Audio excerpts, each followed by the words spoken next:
Everyone, welcome back to the Severed Chains Devstream. I have both Zycronix and Drew here with me tonight. Are you two ready to abuse Legend of Dragoon? I think it got me first. That's fair enough. How's everybody doing tonight?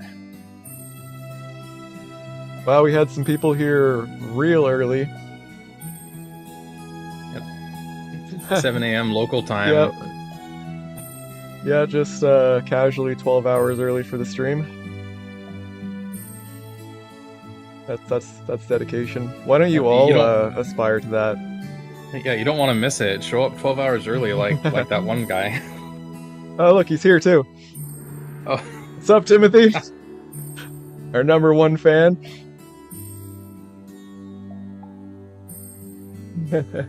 Should give him a special role for that. Yeah. What's up, Deningrad? What's up, Vissel Dragoon? What's up, J-Man? Pony Bro? Fight Your Welcome, Fate. everybody. Schwabe. LRC. LRC tuning in from Cancun on vacation. Hey, Eric. Mr. Can't Stop the Robot. We're broadcasting to the beach? Yeah. Are you on the beach right now, LRC? That's getting pretty serious. What's up, Red Eye Dragoon? Okay, so the next stop, we got to get on those like digital billboards in New York City. We can do it. All right, that'll be our next goal. Gonna make history. Yep, something like that. Of course, if that actually happens, I'm gonna faint. So, like, you're gonna have to get some smelling salts for me or something. I mean, we made it on a PC Gamer, and you know that's a hell of a lot farther than I ever thought that Severed Chains would get. So you never know. And that's just step one. Definitely not gonna be the last time. Yep. Yeah, we've gotten a few postings in Discord from a few people who have seen random other articles and YouTube, TikTok videos, etc., etc.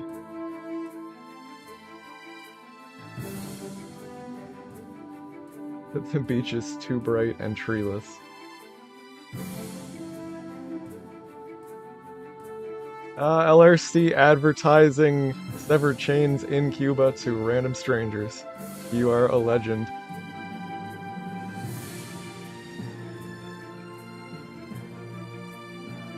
Leningrad stuck at work in Australia at 104 degrees Fahrenheit. When I woke up this morning, it was minus 21 degrees Celsius here. Which is still cold in Fahrenheit. Let's see, that's minus 5.8 Fahrenheit. Yeah, that's still pretty extreme. So you two are on the extremes, and for some reason I've got the ideal weather right now. It's like 65. It's perfect, beautiful weather. People are out going to the park and crap, and I'm just like, when are we gonna get the bad weather again? Yeah, it was a cold ass day today. I have ETS heaters, electric thermal storage, so they're basically like big rectangles full of ceramic bricks that are very, very hot. So I spent the first probably 4 or 5 hours of my workday just kind of sitting on the heater with my laptop. Is that similar to those methods where you can like light a candle underneath some kind of ceramic bowl and it's heat generating somehow? So the whole deal with ETS heaters is that I'm on a time of day rate plan, so my power's a lot cheaper at night. So basically, they're electric heaters, and they like sort of charge up the ceramic bricks with heat overnight. Oh, okay. And then blow that around the house during the day. That's really cool. Yeah. See ya, LRC. Alright, so we should, let's recap what we did last week. We'll fire up Severed Chains.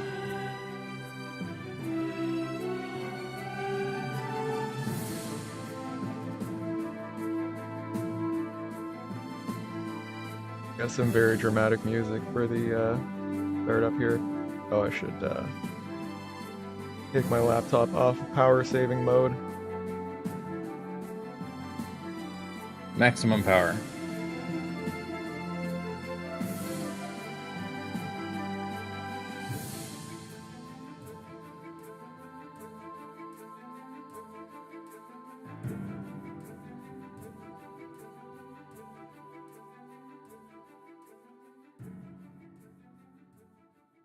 So I was a little confused for a sec because, obviously I have to keep the stream muted while we're talking, or I hear us double. But I still had noise playing in the background, and I'm hearing like random people talking, like muffled people talking, like you would get in like a game soundtrack or something. And I realized I also have Cyber Chains running still from earlier today, where I've just been sitting in the hero competition for hours and hours, and there's still people here talking. Like there must be some event going on in the game. Yeah, I'll pause the very dramatic music that we had going on. Lloyd Sorrow has very kindly given me permission to use his remastered LOD soundtrack as backing music for the Devstream. So last week, what we did, first off, probably the first thing that you notice here is that we've got Lloyd in the party. This is what we're going to be focusing on today, is basically taking the work that we've done here and pushing it further. Right now he's basically just a clone of Miranda with replaced model and animations. We're going to try and work on giving him some actual attacks, so he doesn't just distort his body into a bow. If someone really wanted to, they could mod him into a bow user. It's true. But hopefully it would look a little bit better than... let's go over here. Look a little... We'll hope it would look a little bit better than this. I mean, that looks pretty great. He's firing his head at the enemy. Yep. Just casually got your skull leaning on your wrist there. But I think I really like that as a victory pose for him. If he did have a bow, he might just fire his sword at people. Like the sword is the arrow.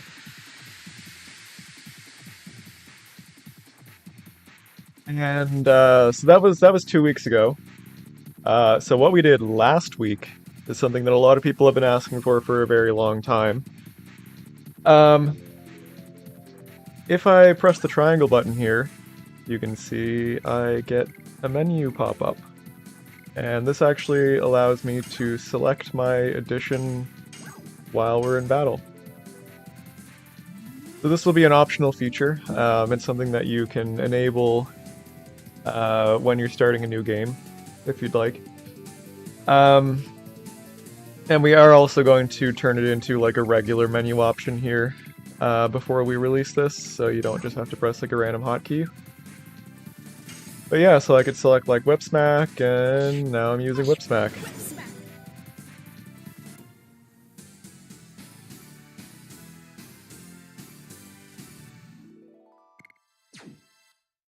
If I start another fight,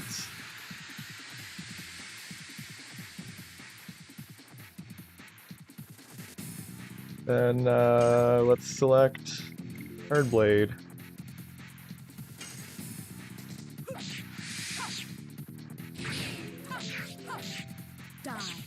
Now we're using Hardblade. Pretty snazzy.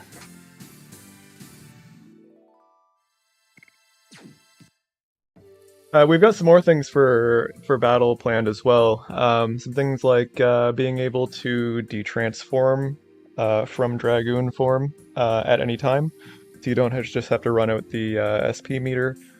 We're going to be adding Dragoon form guarding as well. Kind of trying to, modernize the battle system a bit without getting rid of any of the Legend of Dragoon charm. And of course, as I said before, these will all be optional features. If you don't like these new features, you can just turn them off and play it exactly as you remember it.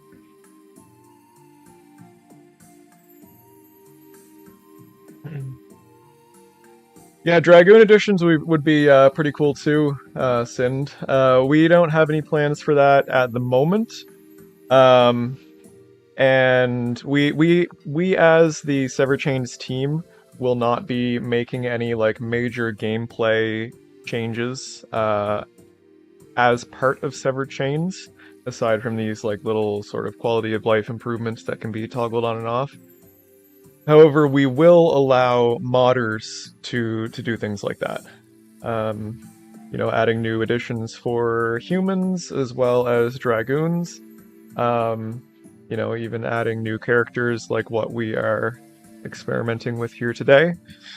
Um, all this stuff will be like sort of a precursor to the modding API stuff that we're going to be implementing in recommended build 4 after we finish the OpenGL stuff. So yeah, we've got plans for the for recommended build 4. Lots and lots of new modding API things. Stuff like new characters, new items, new spells, new equipment, etc., etc., all being possible through the modding API.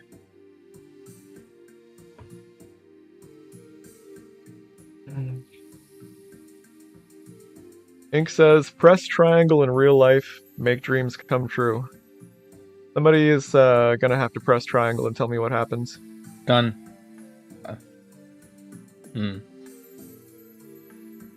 Doesn't seem to be doing anything right away, but if people got their wishes instantly, it would probably be pretty scary. True. True. Like you wish for an elephant and it just crashes into your house. Like, how does that work? Yeah, you'll have to keep us posted.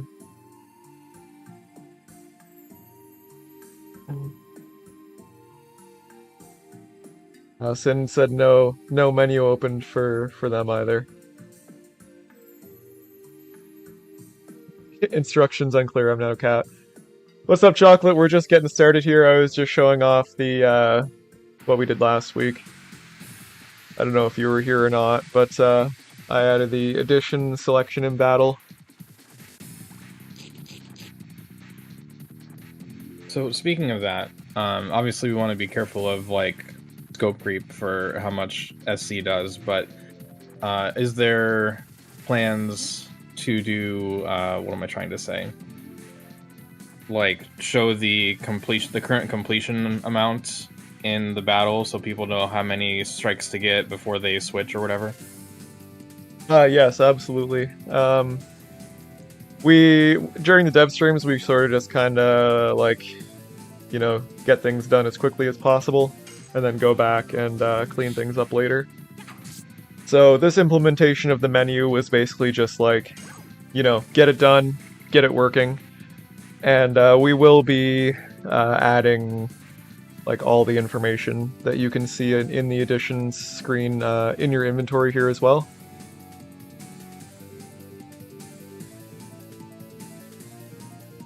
Garrett says for the ocean select an idea would be... Yeah, okay, that's exactly what we were just talking about. How many quality of life things are we adding to the core mod? 108. Lots. I had zero hesitation with that answer. We want... I just need to know. We want the life How much quality... do I not need the code for Dravmod? We want life to be the highest quality it has ever been.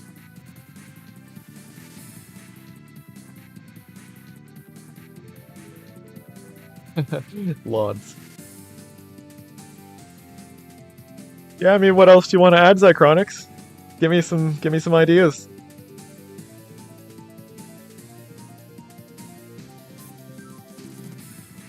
Well, we were discussing monsters' HP as names, but you have a better idea.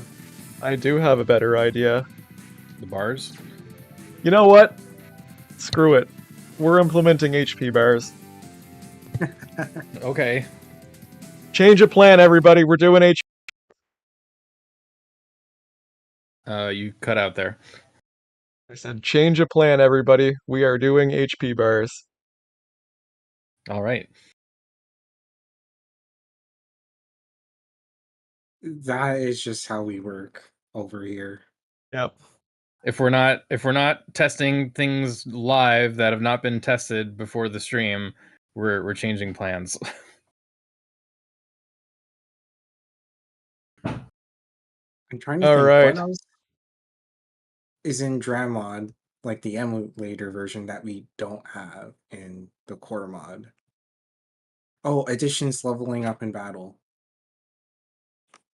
Yeah, we'll have to do that as well. Elepi brought up something earlier today too, that it only checks the edition that you currently have selected for level up, so we'll have to implement that as well. But that's not a big deal.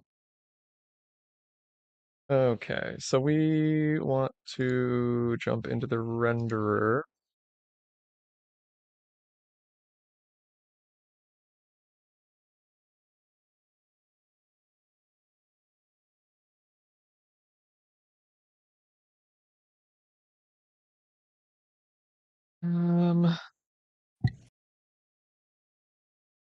Renderer, here we go.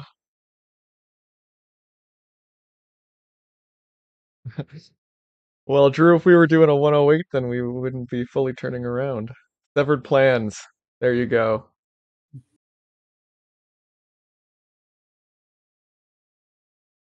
Yes, that is going to be another optional feature, being able to swap out your party mid-battle.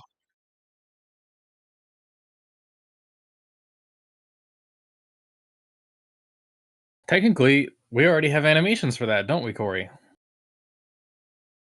Do we? We do. I think we do. Like, you would have to assign it in the code, of course, but like, there's already running animations We could when just you make one escape of the battle. make the character run away and then another character just book it back Run in. in. That would be Yeah, exactly. hilarious.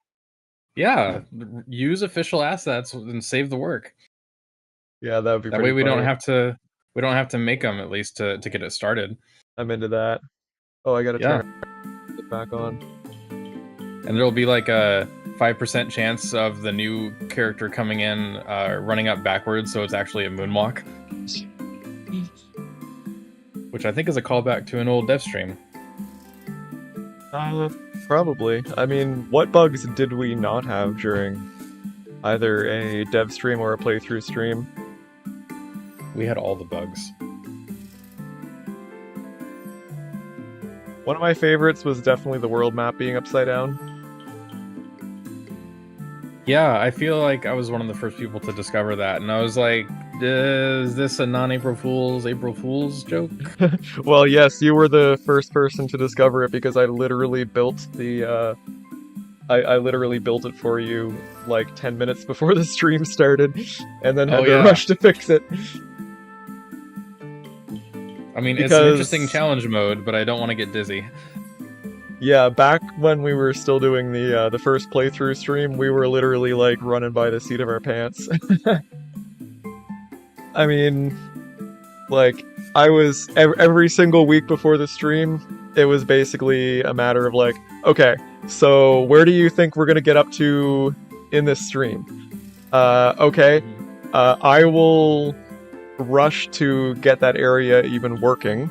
Don't go here, here, or here, or the game will explode. Mm-hmm. But sometimes things sneak in anyway. Yeah.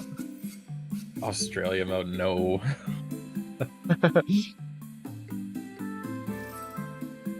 Alright, so we're gonna just do a little bit of hacking here. I see a Sind Gaming in chat. I can't not take the opportunity to pronounce that name since I pronounced it wrong so many times. I have to permanently vindicate myself. It's yeah. My brain won't let it go.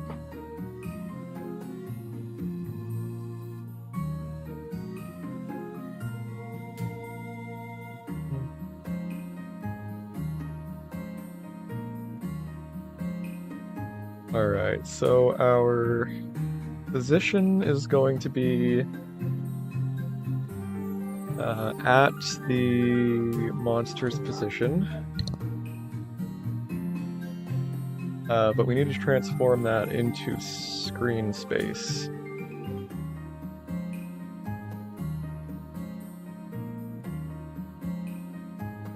How do we want to do this? I think yeah, we've got this method here, transform to screen space. That is in S effect, that makes it easy.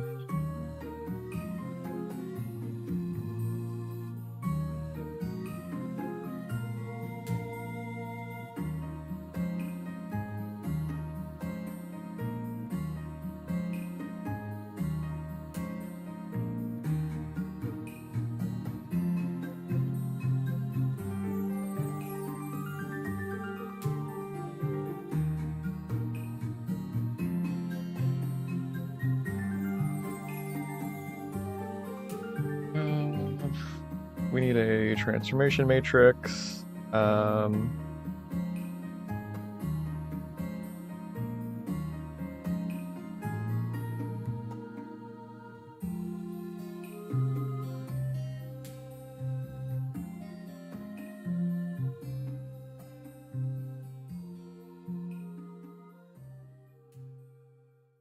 What's up, Insidness?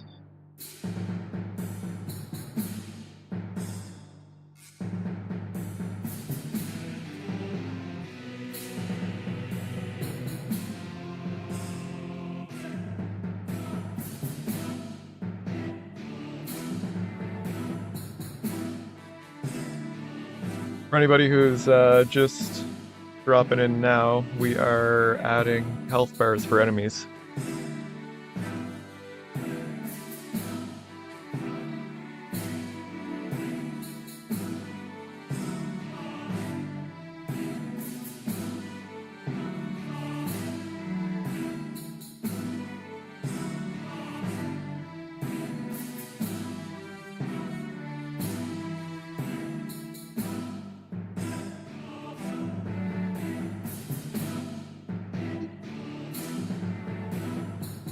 Yeah, this is all the songs that we've got in the background here are from Lloyd Sorrow. He is a fan musician in the Discord server. There's been a lot of them cropping up lately on our YouTube channel and Discord.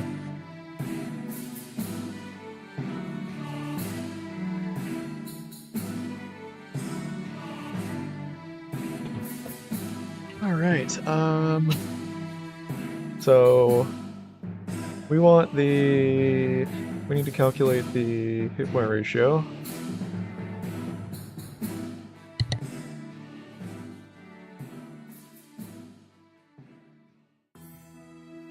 That's formod.hp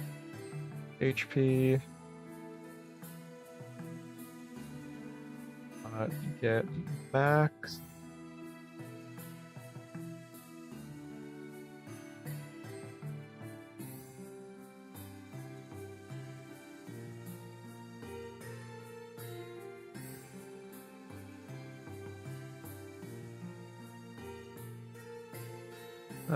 Why do you not like that? Oh, it's because this is a vital stat. And that division is backwards. Get current. Need to cast one of these to float.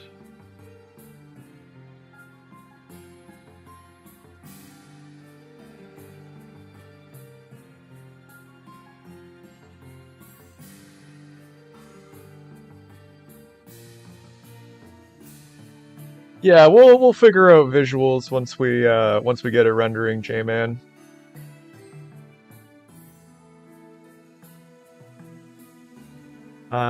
Let's say 40 pixels wide total. Multiply that by the hit point ratio, and 5 pixels tall.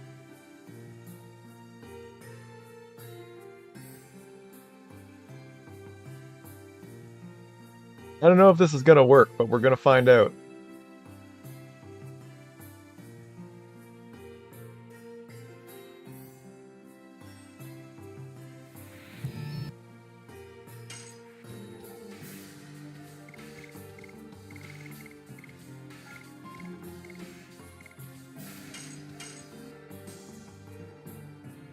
Ah, yes, the Meatballs campaign.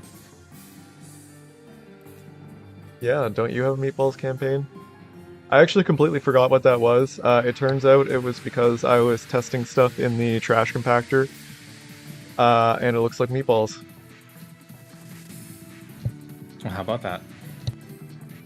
Uh, okay, so that is basically working. It's just in the wrong spot, and also I accidentally did hit point bars for everyone instead of just the enemies.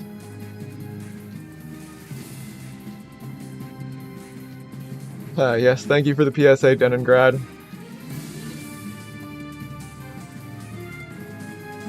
So we need a screen space offset here. What are we using in the rest of battle?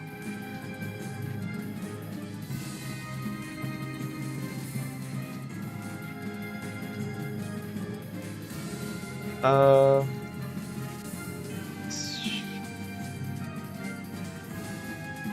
yeah, we're not using that stuff in battle. What are we using in the...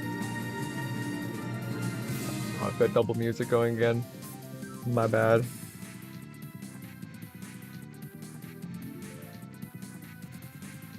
I think we just need to move this stuff by half of the screen size. I'll just hard code that for now.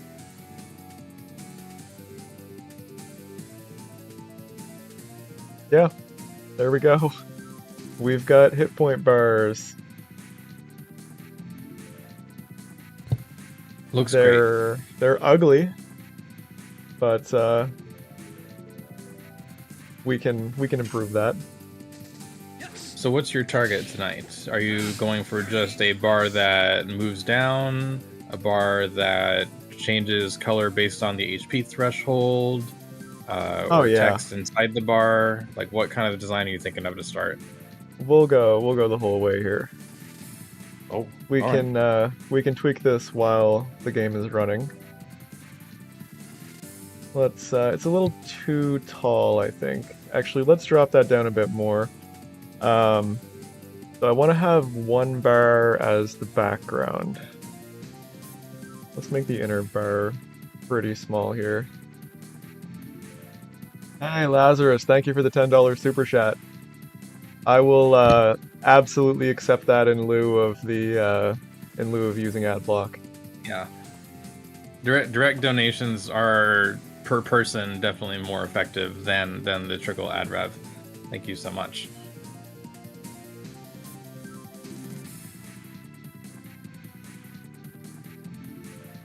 Yes, Tim, the PC Gamer mention was pretty wild, and I think there's going to be residual effects of like reeling for both Corey and I for a while. Yeah, definitely. That video, the 4K 60 preview, is over 30,000 views, and like that's, in my opinion, that is like the low threshold of a quote unquote popular video. Like it got on the map a little bit, if that makes sense.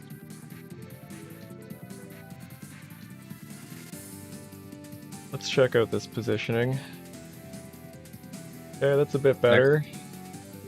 I'm thinking that's a bit too wide. Let's maybe drop it down to 32 pixels.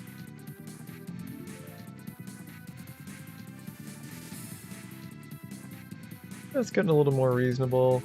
I think we want to lower it a bit more too. I'm still thinking it might be a bit wide, but it might just be fine. I mean, you've also got the different camera perspectives to factor in. Yeah, it will stay the same size on screen because I'm rendering it as an orthographic overlay.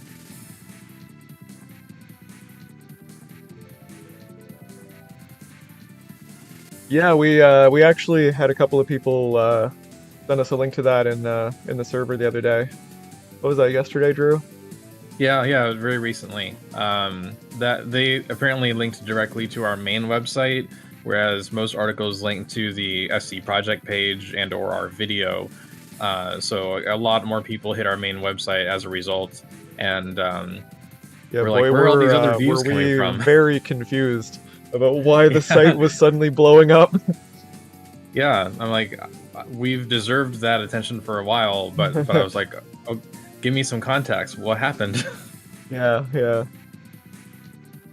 The thing, anyone who doesn't know already, like if you have a website or YouTube channel and you're getting the clicks or whatever it is, you can have some tools that show you like some various charts of like where are these clicks coming from, and you'll see like Reddit or Discord or PCGamer.com, and there's also they almost always include unknown at the bottom. And it'll be like 5%, and I'm like, where did you come from? I don't know.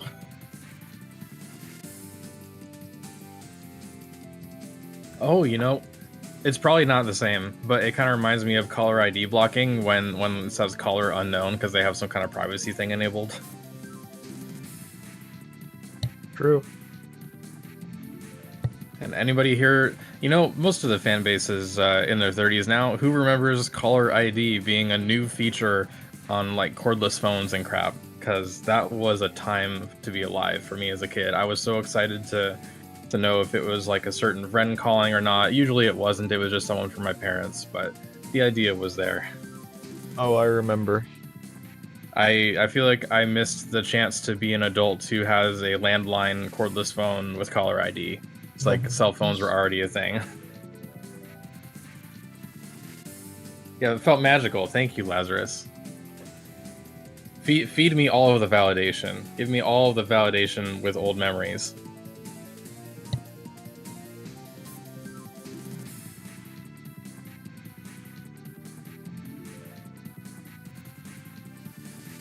Alright, I just gotta set up the color values here for bars. That's a nice story, Mark. Guess that backfired. Phone booths actually being used, yes. Yes, I once upon a time used a payphone. Please deposit 35 cents. I'll never forget that. Oh yeah, we had payphones at school when I was in high school.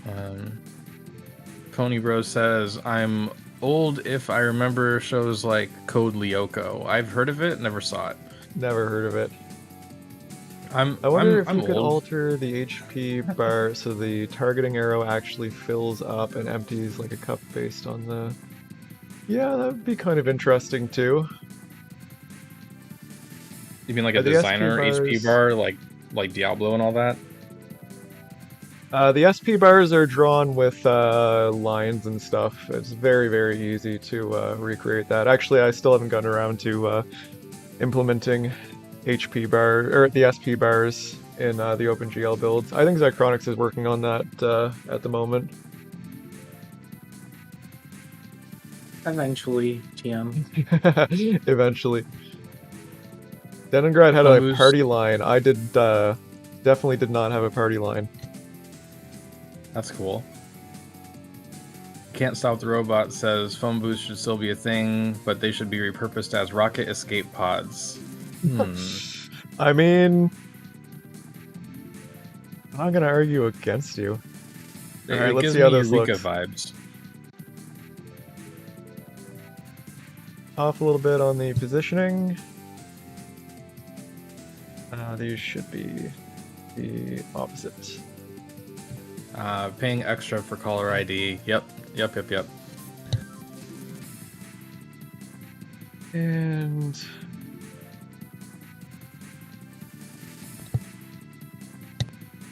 this needs to be further away.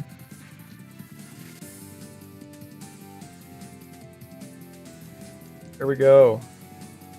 We have fully functional HP bars. That did not take long. Wow. How about that? And they move with the 3D models. Yeah. That's pretty fancy. So if you're willing to push this to main tonight, I will immediately make some production screenshots to share on social media. Yeah, I think I'm going to make this only apply to monsters, since you can already see your own hit points.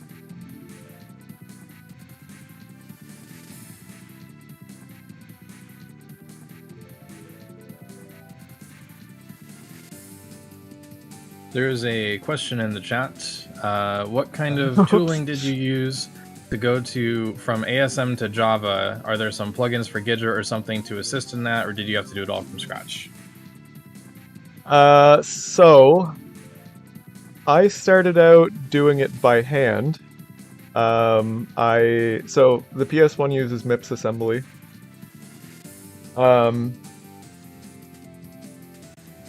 So I used Ghidra to disassemble it into MIPS ASM. I learned MIPS ASM, and then for a very long time, I just translated that ASM by hand into Java. After a while, I wrote a program that actually takes a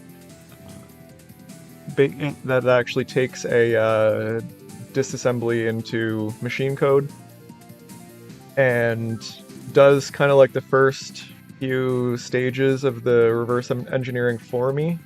I wrote like a whole like big PS1 sort of like pseudo emulation library. It didn't emulate the processor because obviously the game is running on the PC. We're not actually emulating the game itself, but it did have an emulation layer for things like the PS1 memory, GPU, GTE, SPU, CD-ROM controller, etc., etc., etc. So this tool that I wrote, it would take the machine code of the method that I was working on, and it would do the first pass of basically disassembling, decompiling it into this framework that I wrote. And then I would take the output of that, and it couldn't restructure like control statements like if statements or for loops or anything like that. It would just leave in like the jumps, and then I would go through and restructure all of those jumps into control statements. Once I started doing that, the error rate in the disassembly dropped to like 1% instead of like 20. The start of the project was pretty rough. We've got a lot of feedback on potential variations of this display. I don't know that we can do all of it, but there are some interesting ideas such as removing the party pictures and stats from the base battle bar and pin them, as well as like pin them with the HP bar under the players. Yeah, there's all kinds of things that we could do to sort of modernize the UI a bit. We might do some stuff like that in Severed Chains. We might leave it up to mods. We'll see. Because you could, like, if you're planning to give this to them in SC, just a basic one, then in theory you could also just have like a whole like branch of the modding API be able to cover UI display customizations in battle, right? Yeah. Yeah, like the Final Fantasy VII battle UI. No. Always with the Final Fantasy. You don't like the green? We can make it blue. That's a little, I feel like a little intense. The green seems like better contrast, but A, blue is what LED uses, and B, it may also just depend on the map a bit. Yeah, we've got the black border around it, so it might be fine. Might make that a white border as well. Although that might look a little out of place when not in the UI. If only we only had one battlefield, then we could just have it be perfect. But we got dark ones like Hoax nighttime battling. Yeah. Yeah, we'll. Oh yeah, it's there always. I was noticing it was like dropping instantly. Now, the only way you could make this nuts, and I'm not actually asking you, to be clear, it's too much, but the only way to make this even more crazy would be if the HP bar went down in the actual chunks of damage being dealt with each hit, instead of when the Addy finishes.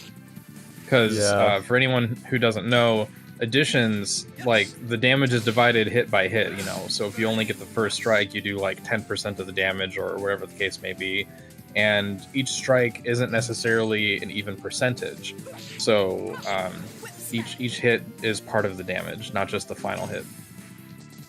And look at that, it's going down dynamically. Missed that one entirely. I apologize both belatedly and in advance if you hear a maniacal laugh in the background. That's my roommate.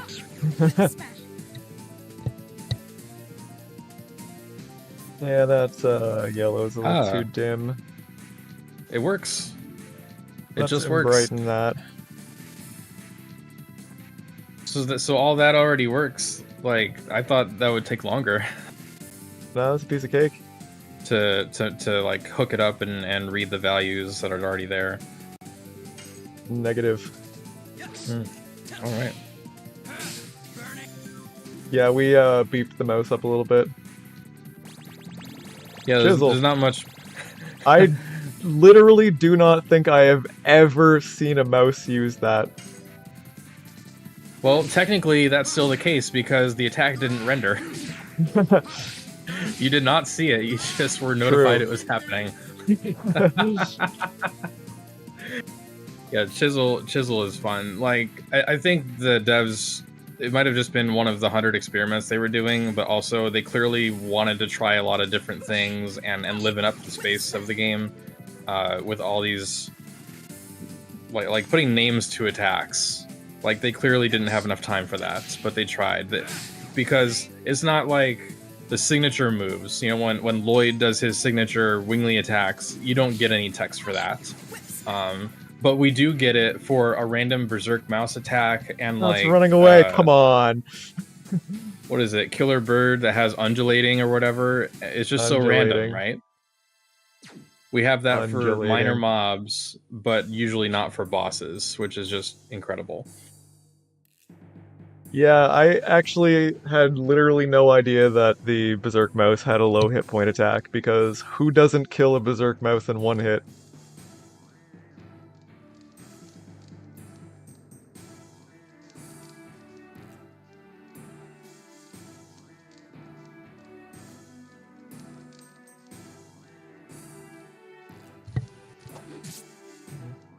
Yeah, we'll do some proper coloring here once we, like, fully implement this as a proper feature.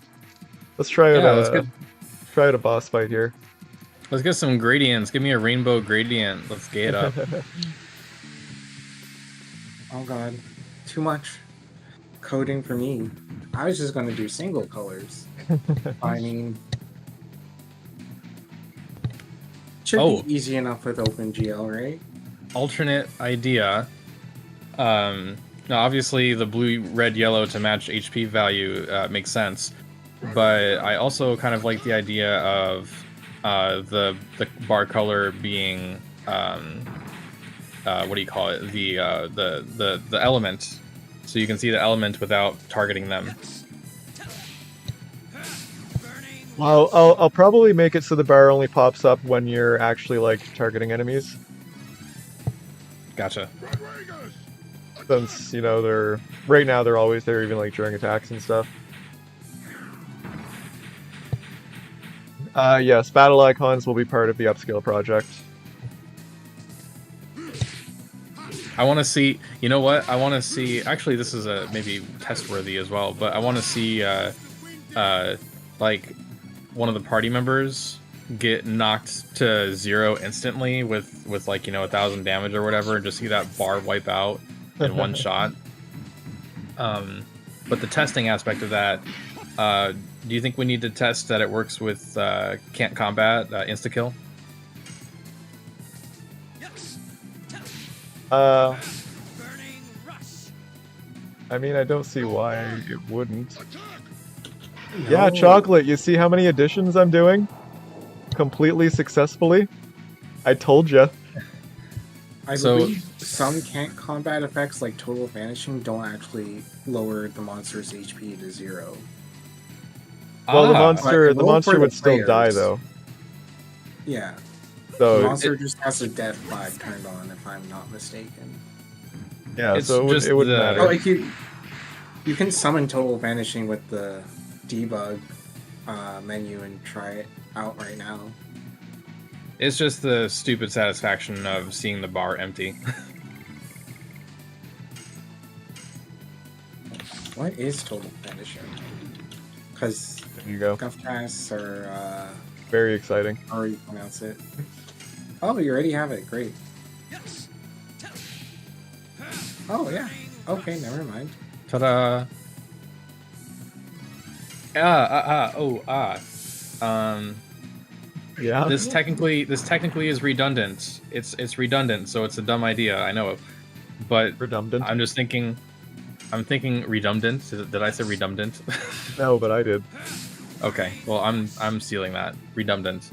So obviously, even though LOD doesn't show you like the percent HP left, so that's why we're doing this.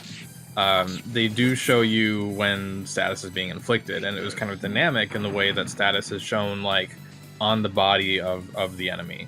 So like, if Frugal could be feared here, which he can in the JP demo, you don't need an icon in the UI for that.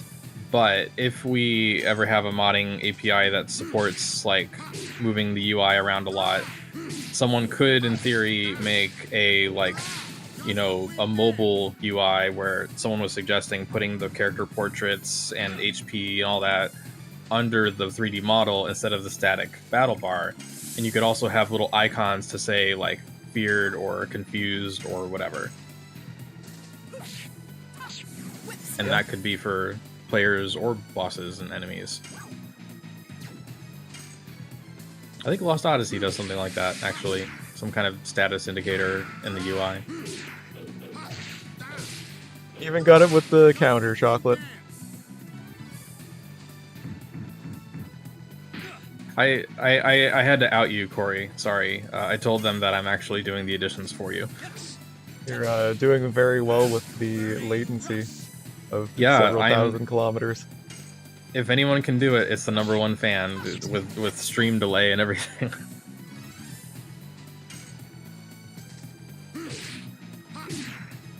Yeah, Pony, I was pretty amazed at the fear proc. I probably broke. That's usually what happens to me. I can no longer count on one hand the number of times I've been shocked by something in Severed Chains or just finding out a fact about the game. It's in the high dozens at this point where I've just kind of been like, why? I don't understand how this is real. So, if anybody didn't notice, we've made some pretty significant improvements to the battle rendering since the last stream. There's no more of the like completely opaque like effects like sword slashes and stuff like that. What else did we improve?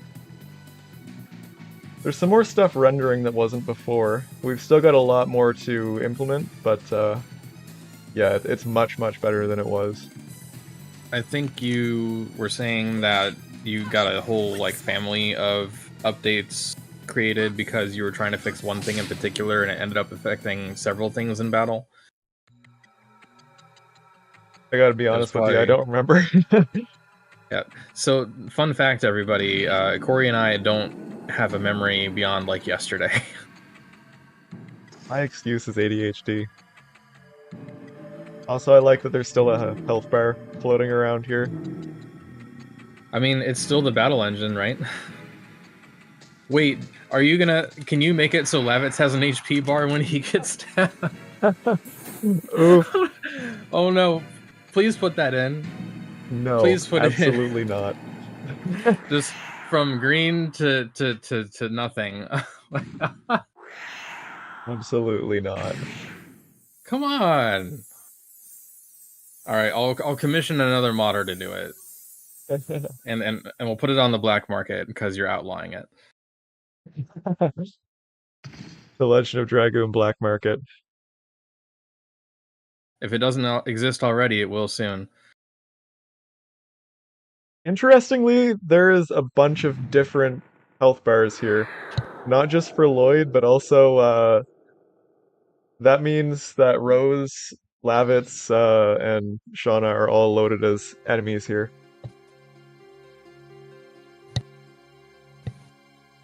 Lavitz is 0 HP farm.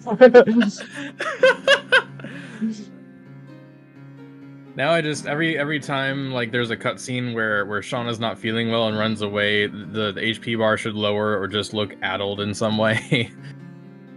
Yeah. On the fritz. Oh god. Their Oh, hands have and HP bars. when you go Dragoon, the HP bar should get more fancy looking. Like just some kind of special little effects and curvy lines or whatever it is.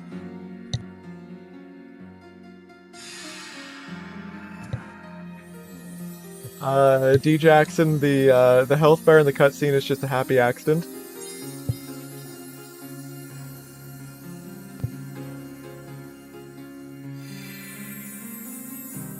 A happy accident, you say? Yep. Well, I guess Lloyd really beat the devil out of him.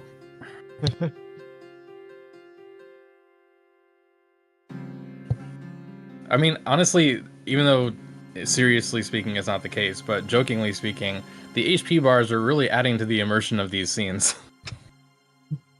Like, you really know they're gone. But everyone's gone.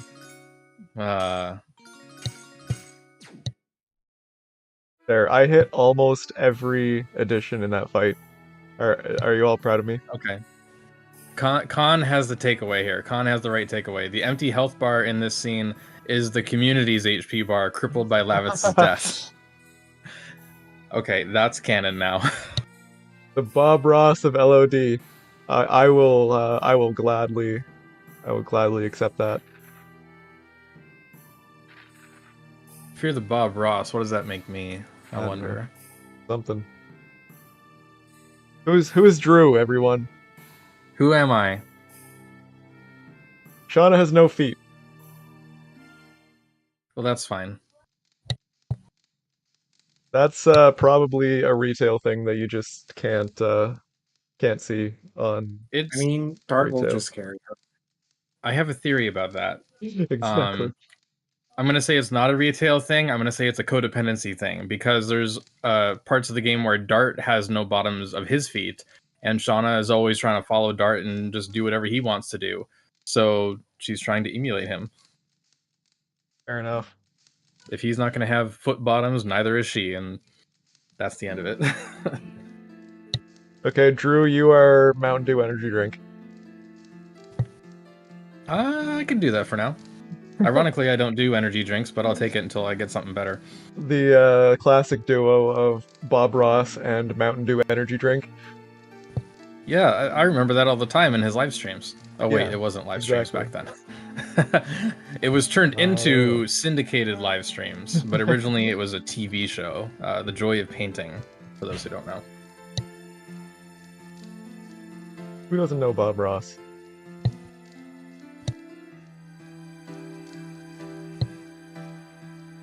He probably had no idea how popular his show was going to be. And continue to be. God, I love Albert's face texture. It's so ridiculous. It's just... It needs work. It's just floating, terrified eyes. This is why I'm glad you're willing to look into the battle, the high-res model replacements where possible. Because it's not easy to see on an old TV screen, especially the TV being smaller and CRT and whatever. But in this larger view, Rose's model is pretty awful. The battle model is great. The submap model here is awful. So, and that combined with the fact that the NPCs have way better faces than the main characters, it's just we got to do something about it. Yeah. Con, yes. Anything that you see that isn't rendering just hasn't been implemented yet.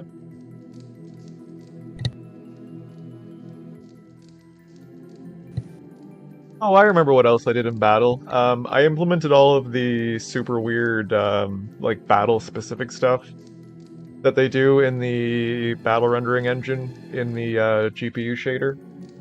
So everything in battle that is rendering now at all, just about everything is rendering correctly. There is still a lot of stuff that's not rendering at all, but everything that is should be right aside from a few little things like there's a couple things that are rotated incorrectly and stuff.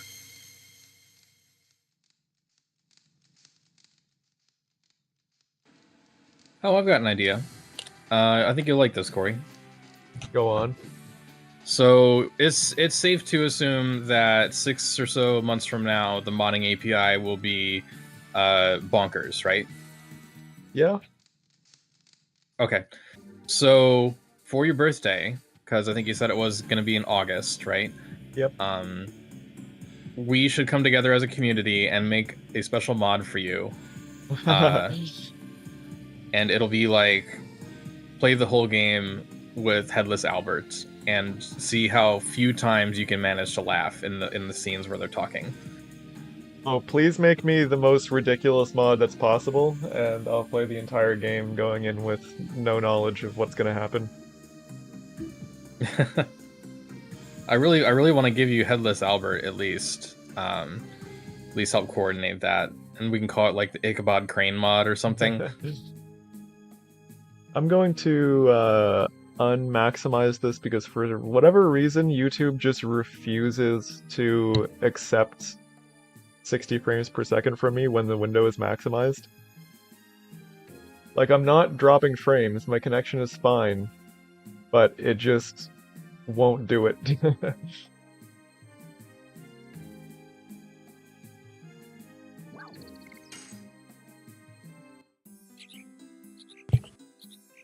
Oh, I just caught up to chat. Albert's face is my Monday morning face. Is it, Lazirus?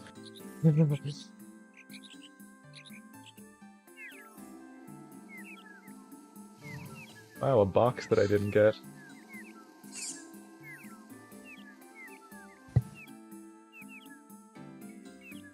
A charm potion. Your favorite. Yeah, you're not going to use it. Give it to me. Fair enough. Make a mod for sending items to other players who are currently playing. Create a trading center. Oh, we need to add a link cable mod. Give me. You need to be physically in the same room as the other person. So Lohan won't just be the place for like PvP. It'll also be the place for trading, where you can try and haggle with other players over whether item magic is worth 2 healing potions or 3. That could be so funny.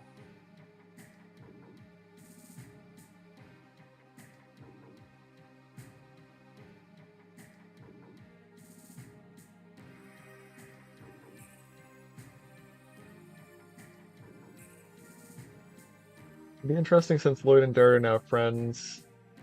Switch between the Red Dragon Spirit and the Divine Spirit, like how Dart uses both in the actual game. That'd be pretty interesting.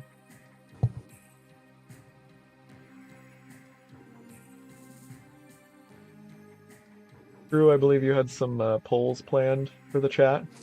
Yes, I did. I forgot because, see, the problem is what we're doing is too interesting. We got to tone it down so we can remember. We've been having to do... too much fun.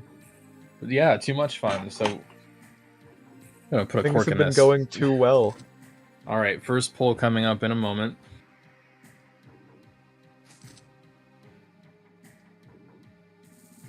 I actually was gonna tell you what my poll ideas were in our DM, but you were telling me to enter voice chat, and I was like, ah, damn it.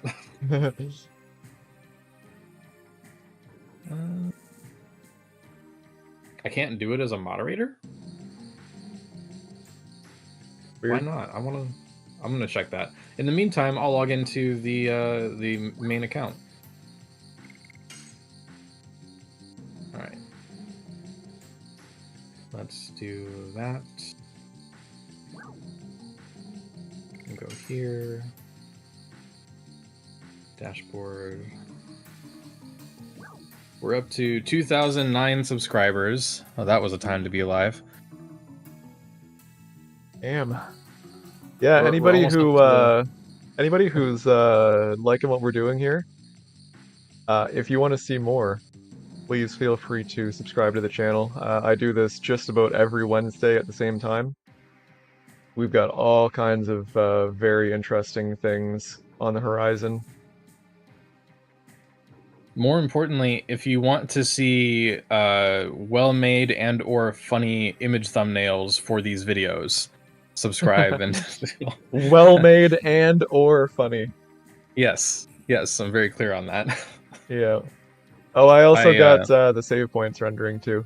They're a little janky just because they're janky in retail. You can really see the jank in high definition. Is it supposed to be fading in and out, or is that just Sever Chains? No, it's supposed to fade in and out. Did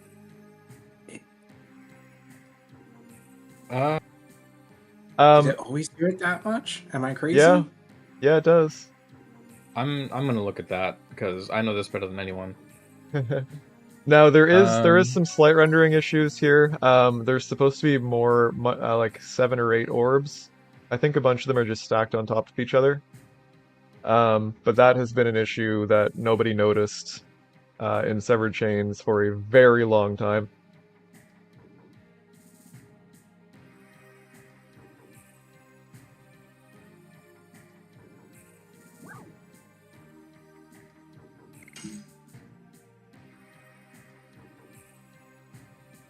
I think it's hard to tell on retail because it just looks so bright the whole time.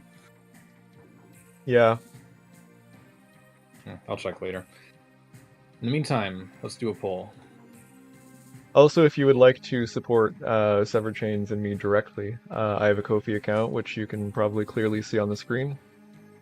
Any donations and subscriptions are very much appreciated. I'll put the link in if you want me to, unless you did already. Sure. I'll do that. I recently added 3 new tiers. There is a $30 tier, $40 tier, and a $50 tier. These tiers don't offer any additional rewards over my $20 tier. They're just for people who would like really want to offer support. If you have nothing else to give your money to, give it to us, and we'll give you the best fandom ever. Yeah.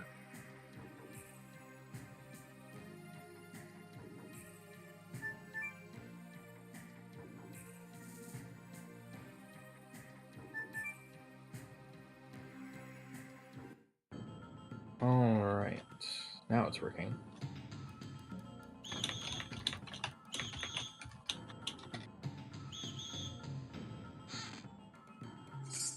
Pro gamer moves. I got stuck. Noob gamer moves. You were doing so great with the addies. What happened? I don't know. I messed it all up. Yes, I think we're getting a little sidetracked. Yeah, we might have gotten a little sidetracked. We should probably get back to Lloyd.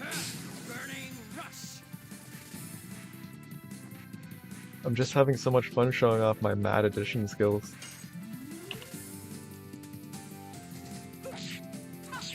Oh, I was just really confused about where Lavitz went, and then I remembered. Okay, the first poll is going out now. The question is, what do you want to do most with Lloyd as a playable character?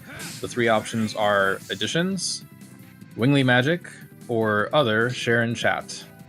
Poll is live. I love other. Yeah, I'm really looking forward to other. I can't wait for other.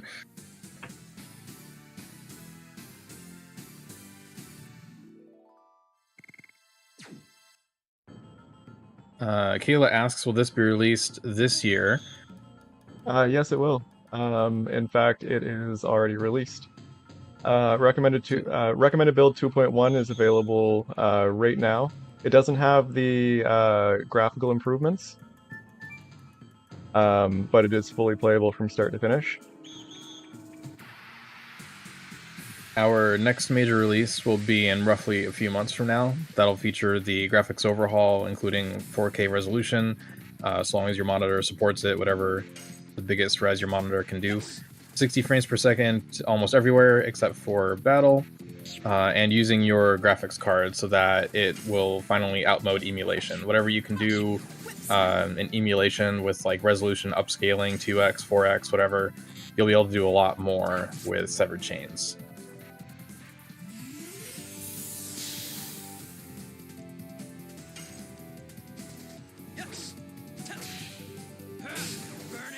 Still think Lloyd should get a Virage Spirit and not a Dragoon Spirit. That's interesting.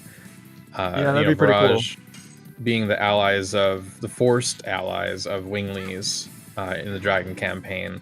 You never really see them emulating Dragoons. You know, can you imagine?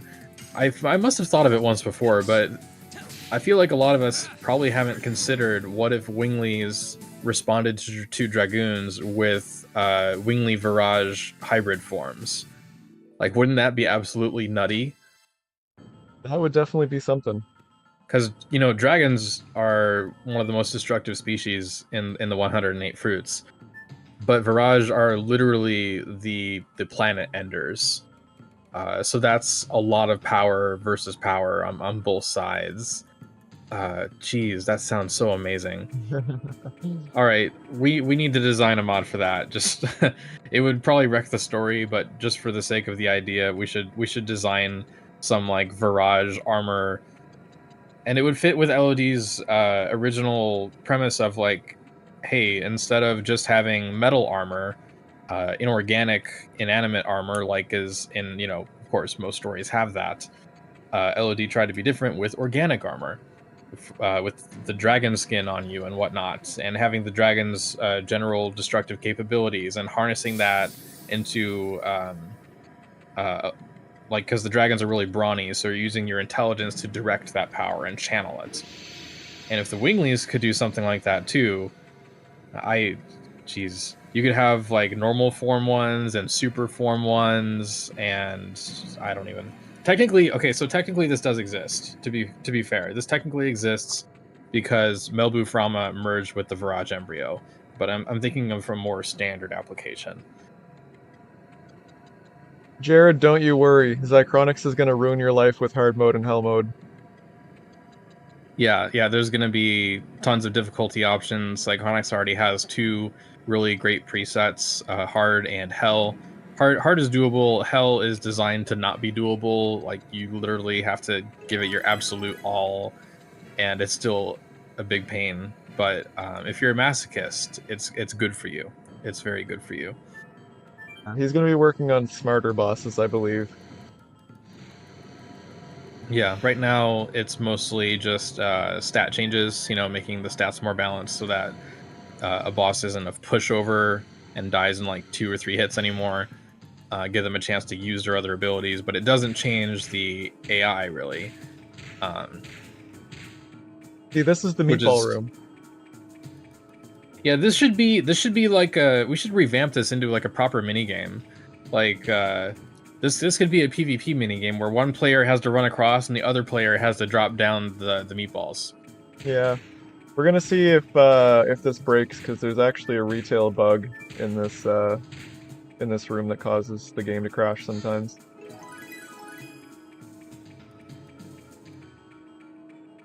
Uh-oh. Did you break it? No, but I fell. Oh, I just saw. Yeah, I must be behind a few seconds.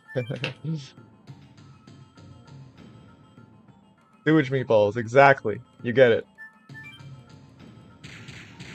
There should be like a monster that eats all the meatballs. Like something like Django, but bigger and worse, maybe. Would it definitely have to be worse for eating the sewer meatballs? Some just weird mass of flesh, amalgamation of horror kind of a thing. Yeah. Isn't there some kind of like funky consciousness in Doctor Who, one of the first Doctor Who episodes, that's controlling the mannequins or something? That eats garbage meatballs? I don't know. Could be. I mean, it's a rundown mall, I think. Yeah, there you go. Secret boss at the bottom of the meatball pit. That Owl can be pellets. Zychronix's first ultra boss. Cookie Monster No, or no, the the garbage first one is can. the quintillion HP Nobu. Oh, right. That's too many HPs. It's not enough. We need real It- JRPG numbers. Eventually, you can't track the zeros anymore, so you just have like the 24.5M, 24.5B for like million and billion, and then you get into the values that like nobody really knows. I've done those grind games on mobile where like it gets into obscene levels, and I don't even know if they're real numbers or they're just making them up. Like I know quintillion is a thing, but honestly, it's like it never ends. Yeah, we actually just added the HP bars like 15, 20 minutes ago. We're supposed to be working on Lloyd stuff, which we really got to get back to, but I keep getting sidetracked by playing the game. Okay, I'm shutting it off. We're gonna give Lloyd some attacks. Okay. Well, see, the thing is, you got done with the HP bars so fast, and it was like we needed to fill the time with something else. Yeah, no, he just kind Like, of banged that out in like 5 minutes. look, if we allow some off-topic chatter in the on-topic general chat on Discord, we should have the same rule here. There should be some leniency. Sometimes we go off track. Yeah. Oh, I go off track always, actually. You know, I now that I'm thinking of it, when you first made the HP bar, it was green, and the kind of like color, like the tone of the green made it really feel like RuneScape. So thank you for doing that for me. I really am glad you did that just for me. You're welcome for doing that accidentally. I've never actually played RuneScape. It was such a fun time as kids. Oh my god. Yeah. How's our Like poll it's doing?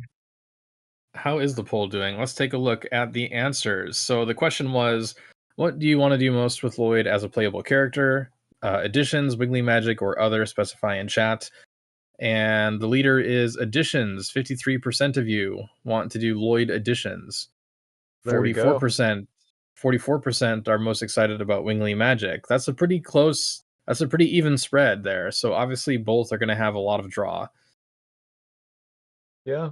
Yeah, I mean, that's pretty much close enough to call it more or less even.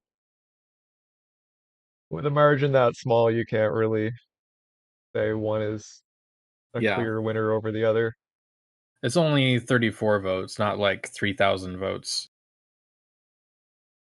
All right, new goal. Get enough subscribers that we can get like thousands of votes in our polls.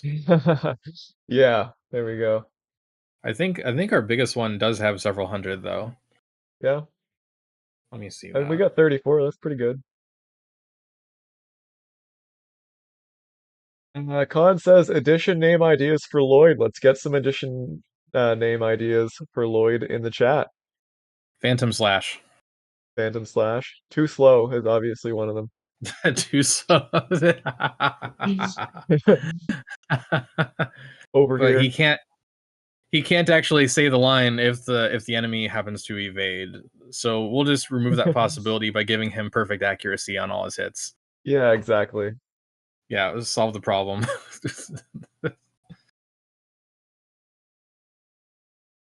Oh, we got a comment on one of our we got a comment on the post I made today. So I made a post on our YouTube feed that some people celebrate milestones on even numbers like 1,000 or 2,000.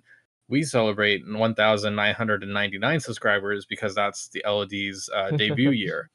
And I thanked everyone for supporting us. And the new comment from Albert says, "Thank you for keeping this legendary game alive. You're legends." Uh, Yeah, Albert probably knows something about loss, sadly. Platinum something. I like it. Platinum something. Yep, They literally type platinum something. that's that's the new edition name. That's gonna be our first Lloyd edition. Platinum something. We could do that for Maru as well. Platinum Platinum Pommel, something? maybe. No. Wigglypoke. Labbit Slayer, that's illegal. I... You need to go to jail. We need a new ban policy. For sacrilegious remarks will be terminated as we see fit. Yeah. Okay, Zychronics. Attacks. Who, me? What? Attacks. Yes. Alright, so we need Uh, Resource Archive. this will be interesting. Like, I did make a new Sparkling edition for Vampire. Congo before. Yes, you Sparkling did. vampire. I'm So I making don't think we're one gonna for start with I don't think we'll start with additions just because we would need to make animations. But let's maybe try and copy one of his spells over and replace one of Miranda's.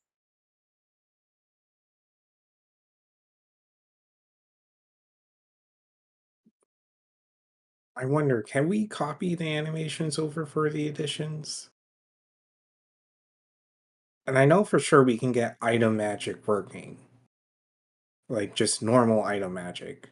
But Lloyd has 2 magic moves he uses that are special to him. The pillar attack. Yeah, the pillar attack and the burst beam looking thing? That's a common misconception. It's a spirit bomb from Dragon Ball. Yeah, is that what you mean? Yeah. Yeah.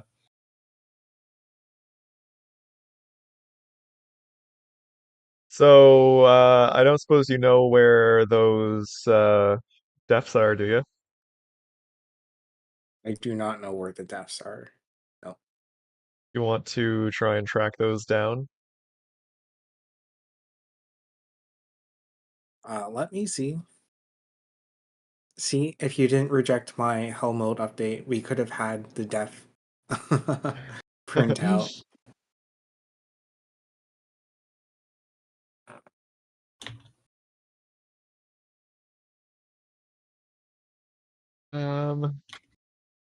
Okay, I've got a few in Doom's file mapping here.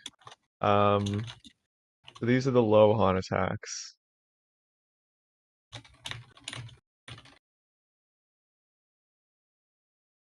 Armored Lloyd Vegeta Anger Attack. Oh, I think that's the one that we were just talking Really? about. That's a name. That's Doom. I do like the way he titles things sometimes. It's really fun.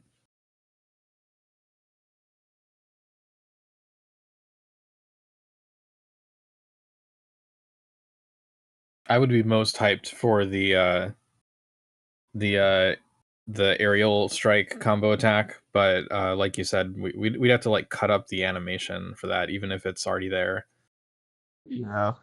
Because the way editions work, for those who don't know, is that the animations are like in pieces in a way, and it has to be that way because if you miss, they need to be able to stop.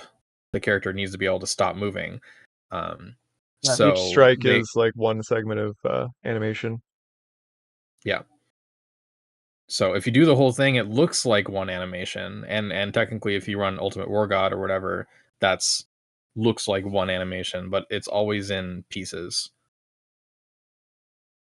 So at minimum, we would have to cut Lloyd's up, and that's really hard. Like, not only is it an aerial attack, but like um, the the strikes are really fast, like faster than Madness Hero, faster than Rod Typhoon. Um, so I don't think we can let there be any counters unless someone wants to really prove how amazing they are. And I think they still won't get 100% counter attacks. That's really fast strikes. I'm sure you'll grind it out until you do it. Sure. I'm look, just are you We saying we to me can specifically? We can start hosting Drew grinding streams. Look, Not just what it because I'm sounds the like. number one, just because I'm the number one fan doesn't mean I need to do all of that. Or does it? I am so on a pedestal.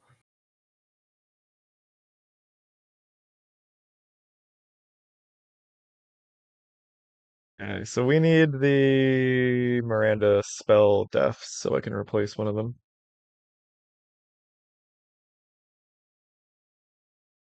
That's the other thing about playable Lloyd is we have to give him stats, and I assume Corey, we're not gonna make a bunch of stats for him. We'll leave that to modders. We'll leave it to Zychronics. I already know what I'm doing.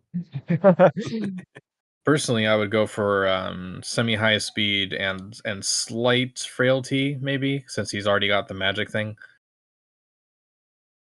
Here Now we he's go. going to be 80 speed, faster than Maru base speed. 80 speed? Wow, okay.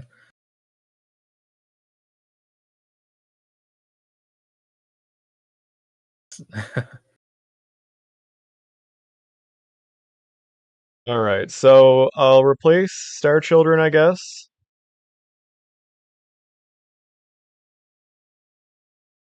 Oh, I have a cat. Good.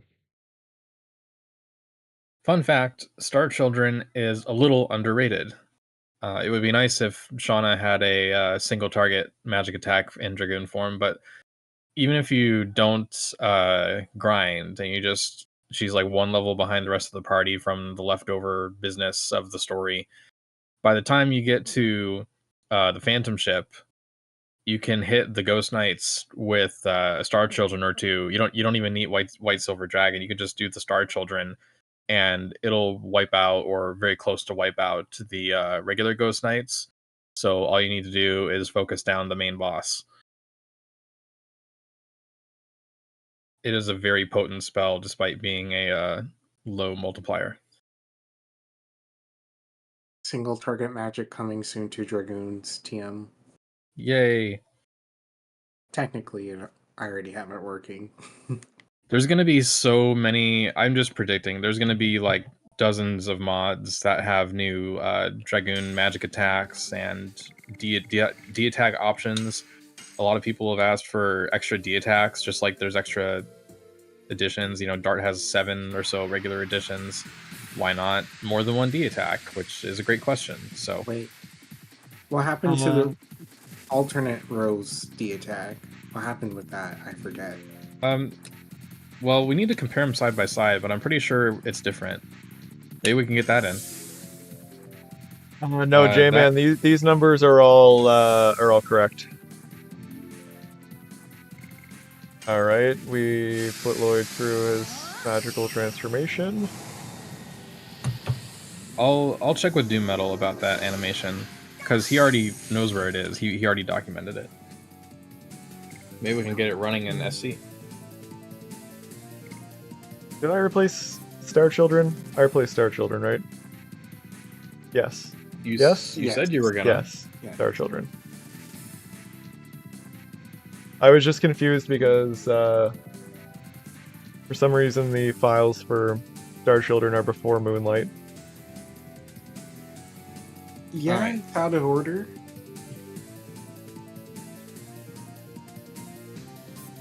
So Lloyd Sorrow, that's Lloyd with an E, asks, can Lloyd without an E use magic outside of his Wingleaf form? Can any Wingly do that?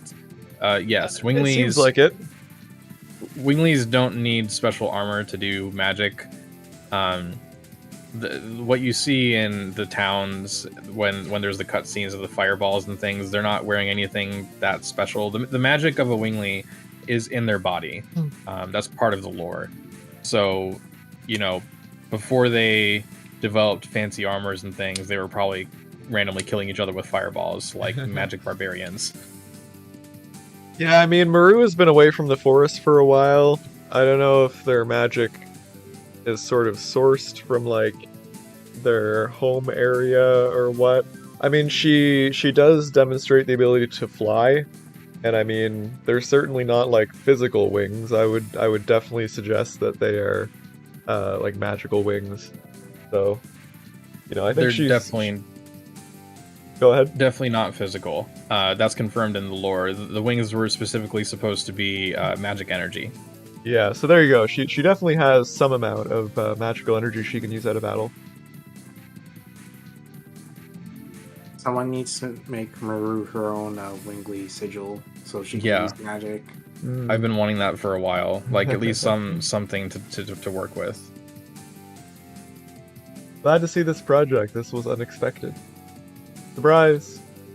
Doing it was also unexpected until one day Monoxide was like, "Hey, I'm gonna do this," and we're like, "Haha, yeah, right." And then less than 2 years later, here it is, and we're like, "Oh shit!" Yeah. And suddenly, SC became the hottest project in the community, and that's probably never going to change for the most part. It'll just become standard. Leningrad, that is a good question. I'm kind of back and forth on whether we can consider the sort of like superhuman abilities that Lloyd showcases in the hero competition as magical. I think we get an answer for that. There's a point where Lloyd gets hit with magic. I think it's in the Evergreen Forest, and he has some kind of deflection field up, and his wings are not there. Yeah. But also, this was 1996 game development starting year, so it could have just been they didn't want to put wings on everybody all the time.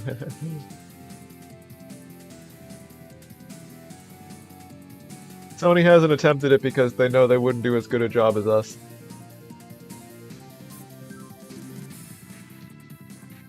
They have potential. It's just really hard with the general constant landscape of the gaming industry being the mess that it is. Yeah. You have to have just the right team. You have to get the budget authorized. The budget could limit the game or make it good enough. There's too many variables that make it really hard to do in an official capacity. But hopefully our fandom in general and SC perhaps can help convince somebody higher up, if not Shuhei himself, who was the producer. He usually talks about the game when he brings it up in it's a fond memory for me kind of capacity, and that's really understandable. But we want to prove to him that this is not just a thing of the past. This affected people way more than they thought it was going to affect us, and there is more to say, at least with the Dragon campaign. So we're gonna shoot for one more official game at least. Yeah, Leningrad, that's a good question. I mean, I think in the hero competition, Lloyd definitely wasn't even breaking a sweat. So, yeah, I don't know. It's hard to say.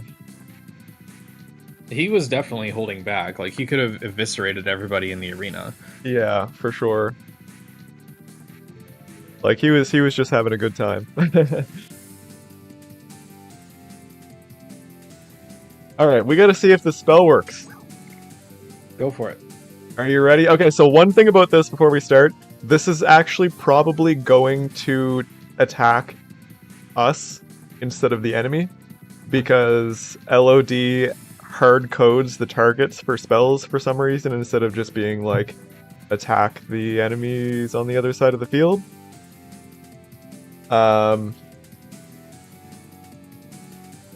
So we'll see. We'll see.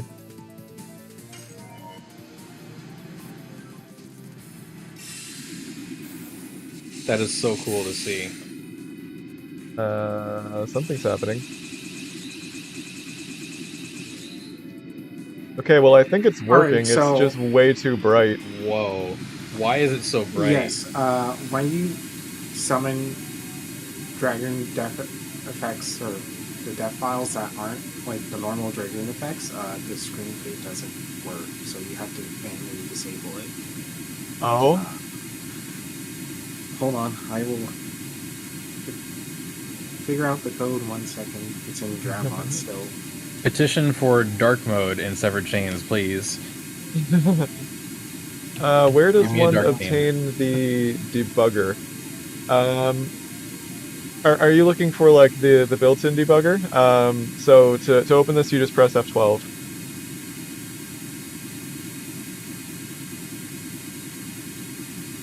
I hope it's not changed in the main build, but there is a full screen effect variable that is setting to 0 to Yeah, clear yeah. out. Um, Let me see. Is that yeah, still in it's OpenGL? it is. We can just remove Yeah, the renderer for it. that's the right one.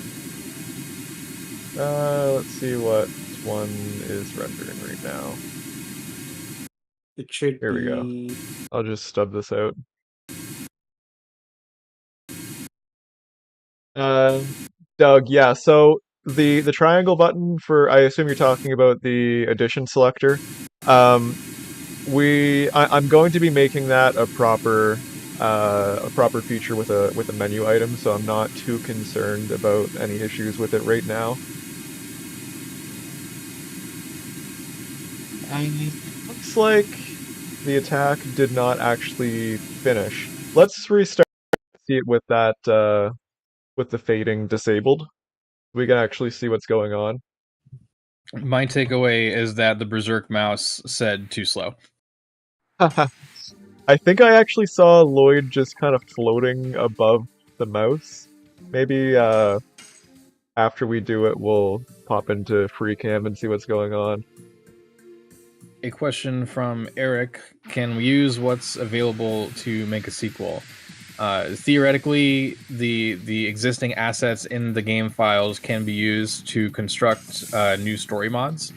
So you can Um, use, for example, the existing animations for Albert and Dart and everybody walking around and make new scenes out of that. But number one, that's really intensive, and number two, we would be clear to distinguish. We're not doing any fan game stuff. That is a very illegal space to be in. All of this only works because it's a PC port that doubles as a modding platform. So all of that, like doing a new story, would be through mods specifically. yeah, so that being said, as part of the modding platform, we are going to be allowing users to basically turn off the entirety of the Legend of Dragoon content. Modders will sort of be able to make their own campaigns, storylines inside of the Legend of Dragoon engine. So, I'm sure that, people will absolutely make, new storylines, all new campaigns, things like that. It's just a matter of time. Yeah. Myself and several others have enjoyed the idea of a sort of dark campaign, if you will, which takes place in the current storyline, that's current timeline. But instead of following Dart and amassing Dart's party of Lavitz, Rose, Shauna, and everybody, it would instead feature Emperor Dole. And it sounds kind of weird, but I felt like there was some potential there because it can have a lot of the same story elements, slowly peeling back the layers of what's really going on in the world, and him wanting to do something about it, which ends up being a overdue redemption arc for what Dole did to worsen Sergio. So you would be playing as Dole, Graham, Linus, probably Lloyd on the way, and whatever. A lot of potential there. And someone else might think of a sequel idea or a prequel idea. I know for a fact, it just is a fact.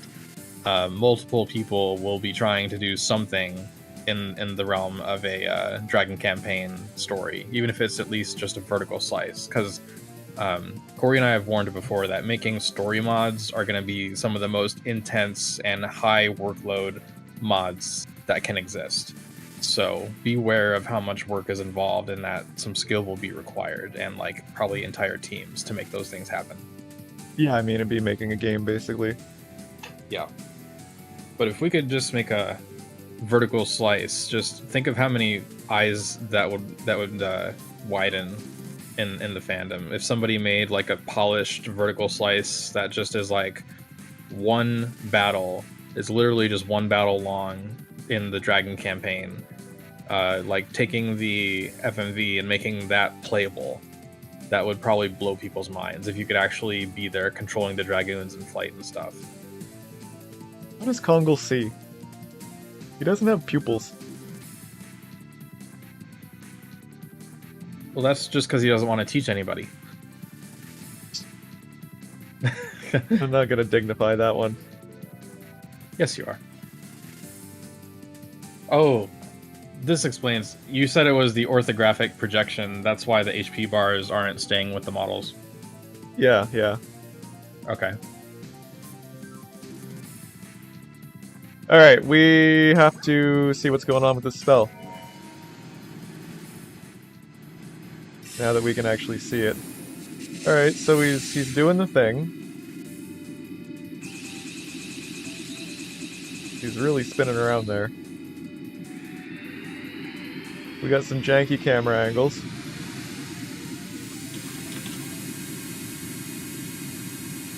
Okay, apologies for the jet engine. We're gonna pop into free cam here and see what's going on. That's not a jet engine. That's just a random dragon passing overhead. Lloyd is riding his motorcycle. Oh, he's got his one finger out. It's like he could be holding guns or something. Wait, only one? Only one of them has a finger out? Yeah, he's flipping everyone off. Maybe that's just his like sword holding animation or something.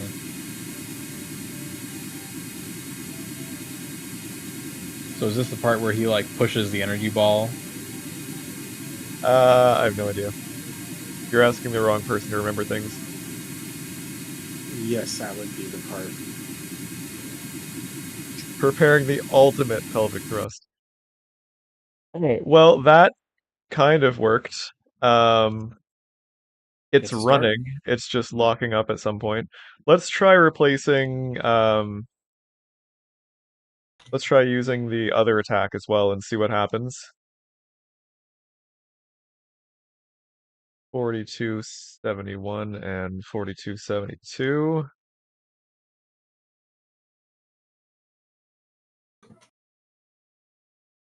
I am going to be AFK for a little while. I should be back in some amount of time. Yeah, sounds good. 4271 and 4272.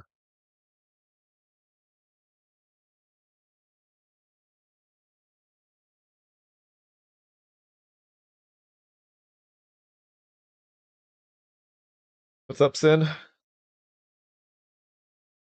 Jet engine thrust.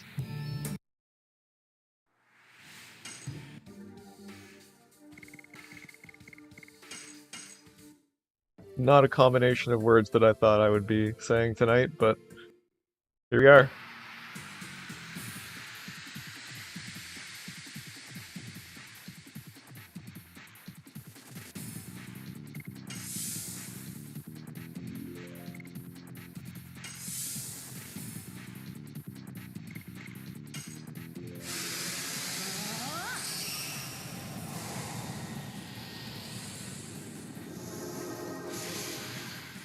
Yes, please do exactly as Sind Gaming said.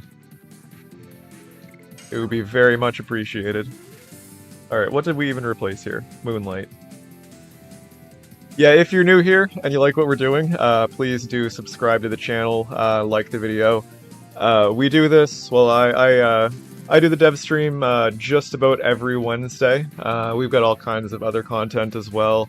Occasionally Drew will do playthrough streams. We release videos of new features in Severed Chains, you know, show off stuff. Recently we put up a video of a music compilation from a bunch of fan musicians. So that was very cool. Very, very good music.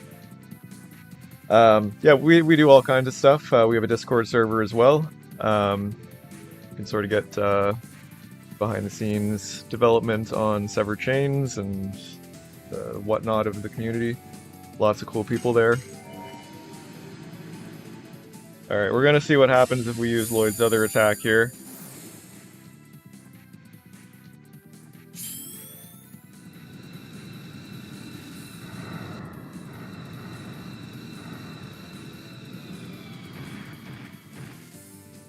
Lloyd is just sort of hanging out, laying down. Oh, it crashed. Interestingly, that was an animation crash, so I'm not sure if that's an issue with the effect overall or just us hacking it in here. But that went pretty well, like all things said and done. Yeah, there's a lot of weird camera and position issues. Like if you make Dart use Zeke's flame shot, just everything is wrong. Interesting. But Nicholas, it thank you worked. for the $20 super chat.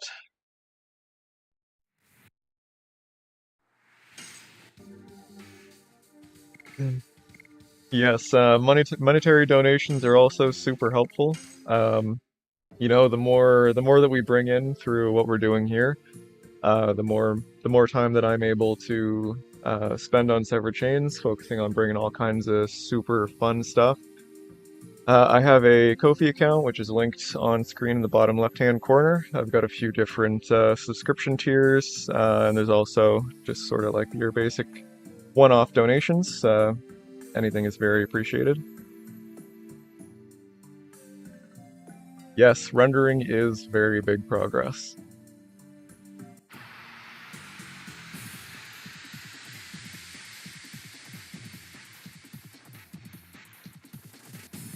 We do all kinds of cool stuff. Today we added those health bars. You can see that the Plague Rat, Berserk Mouse has a health bar now. This is sort of just like a rough first mock-up of it. We'll do some improvements to that in the future. We've also got some other cool new features, like being able to select your edition in battle. All of these are optional, of course.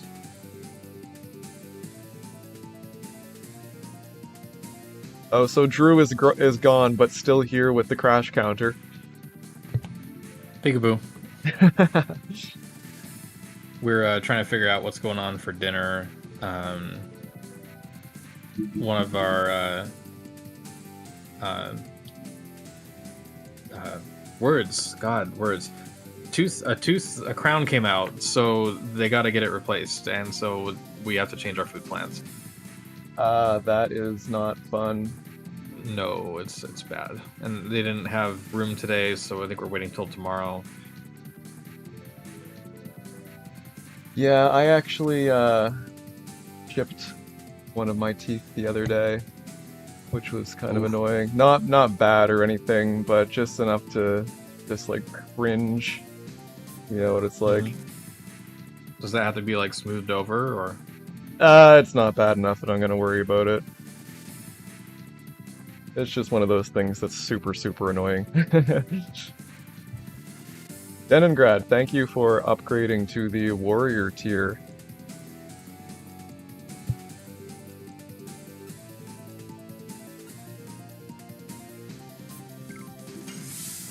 Drew, did you see the second spell? Were you gone for that?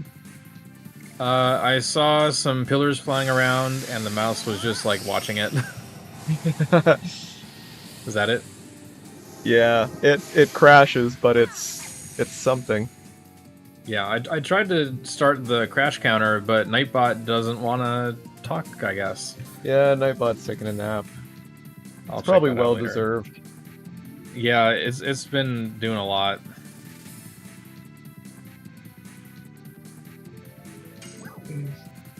Oh, you don't have to be sorry for that.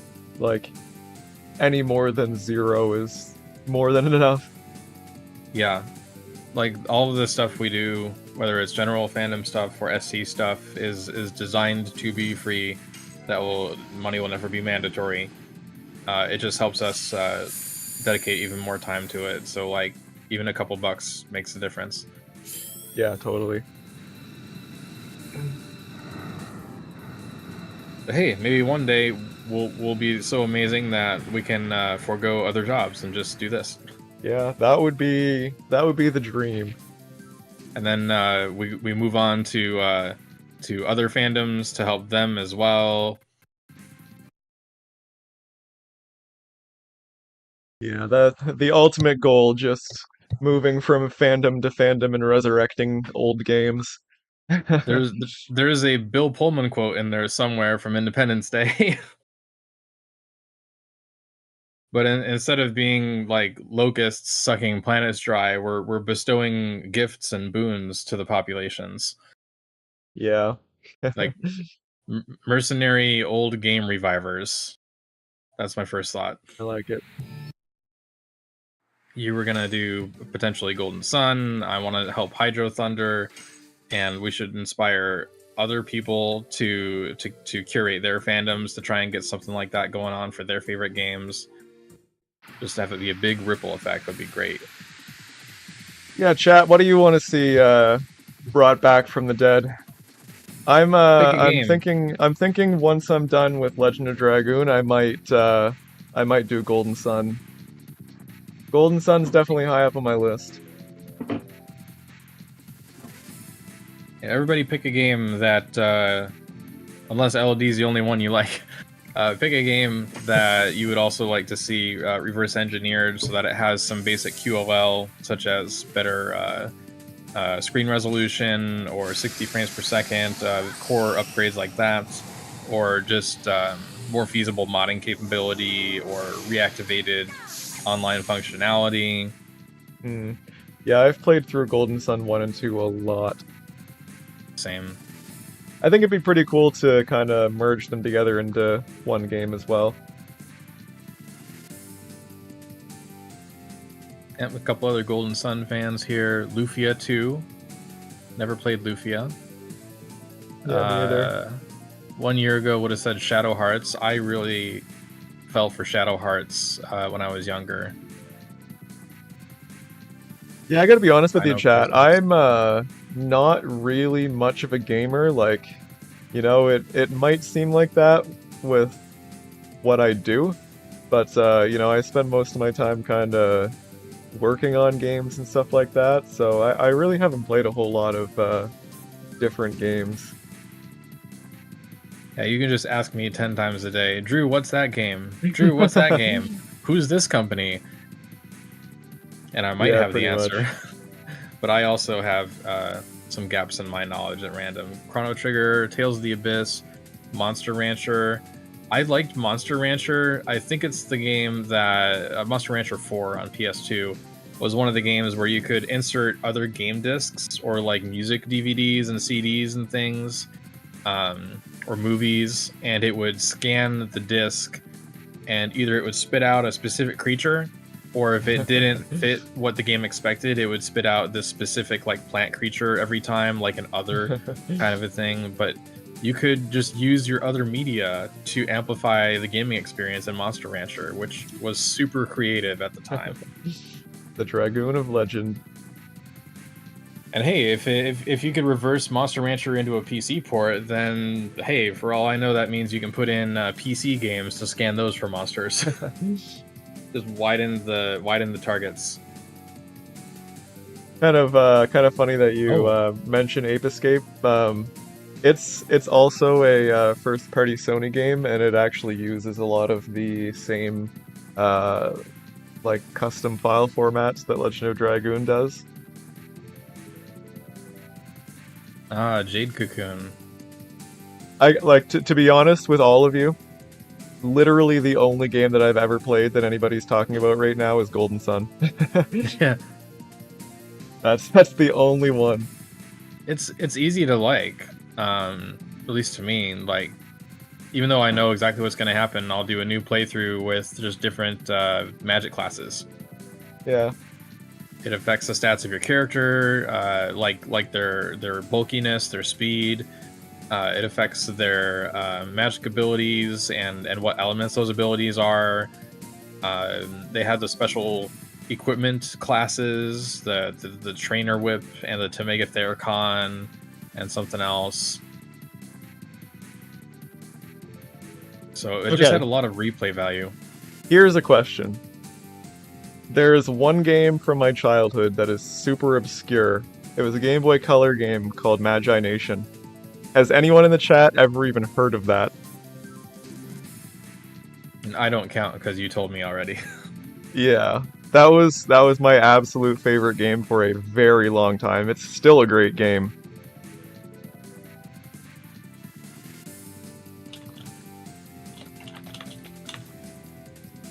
Leningrad, you heard of it?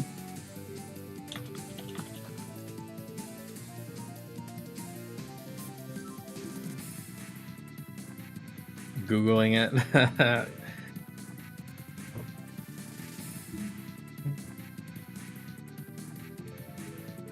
Okay, I'm gonna be away again for a little while. Yeah, yeah. Here, let's Google it here on stream. Specifically the Game Boy Color version. There was actually a show and like a trading card game and stuff. I never really knew really anything about it.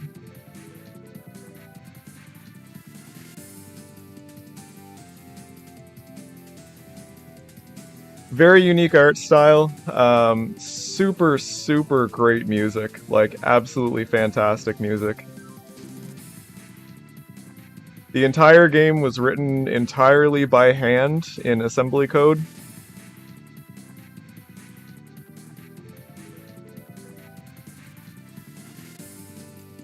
So you have these things called dream creatures that you summon from like rings. I think you can have up to 10 of them equipped at once.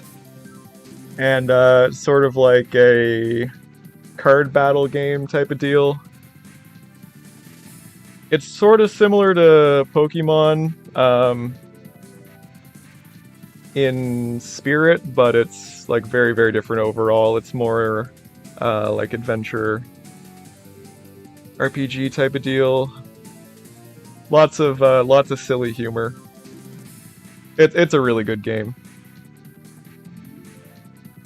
I would say definitely worth playing. There's also a Game Boy Advance remake of it, but it's more kinda... It doesn't have quite the same charm to it.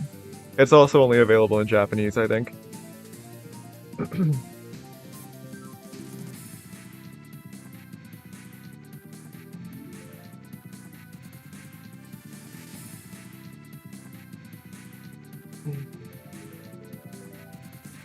But yeah, super, super great game. One of my top favorite games of all time. Yes, Lloyd was Miranda the whole time. Or maybe Miranda was Lloyd the whole time. I don't know how we decide between the two. Ooh, I thought we were making Lloyd the official 9th party member. Yeah, exactly.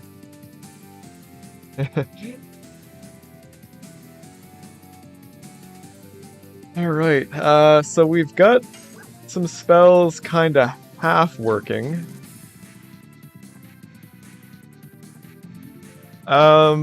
Does Lloyd have like a regular attack that we could use to replace the D attack? Yes. But also, back to the magic for a second. How does the... Because Lloyd has his sigil magic in his wingly armor form here. And I know summoning item magic already works. Mm-hmm. But then how does the game transition from the sigil, which I'm assuming is another death, to the item magic? I have no idea, and to be honest with you, I'm not really sure what you're talking about.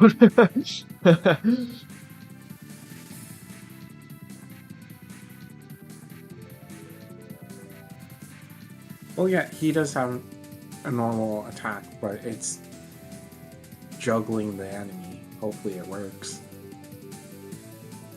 That is gonna be a good question, isn't it?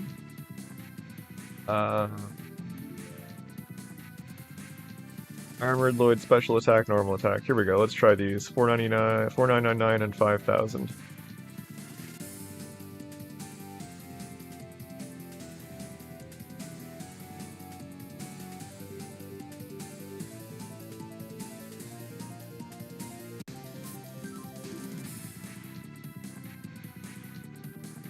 And we need to go back to Miranda and find her standard Dragoon attack. Here it is. Dragoon attack, 4253. Oops. 4253 and 4254. So we'll make a backup copy of those.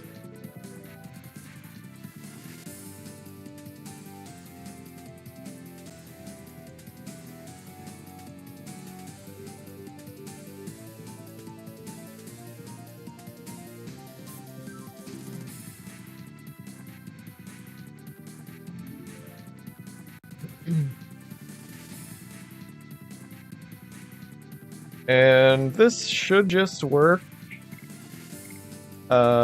since the files are loaded dynamically. It did not work.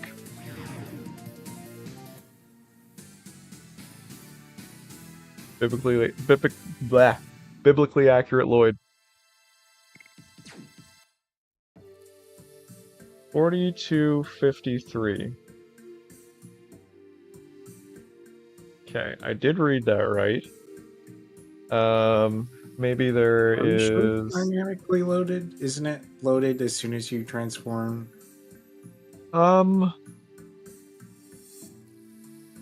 don't think so, but let's give it a shot just to check.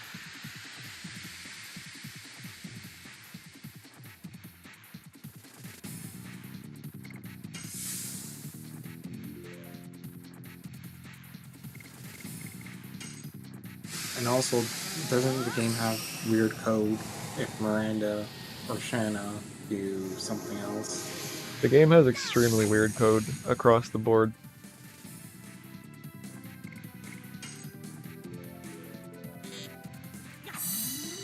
No, there must be another file somewhere.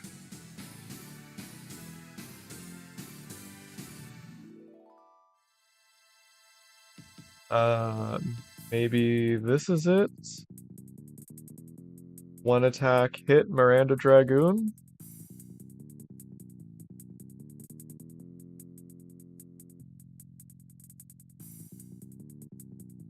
Or 111, that seems right.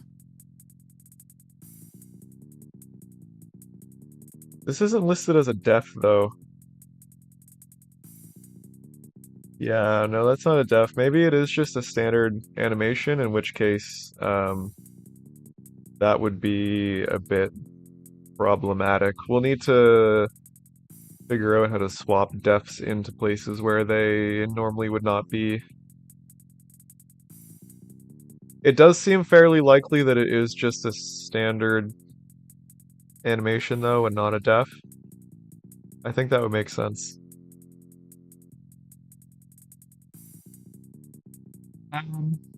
But yeah, so instead of swapping it in for that, let's swap it in for Moonlight and see what happens. So 4271. Oh yeah, that works. You can say summon darts normal D attack through the spell menu, and that will still work.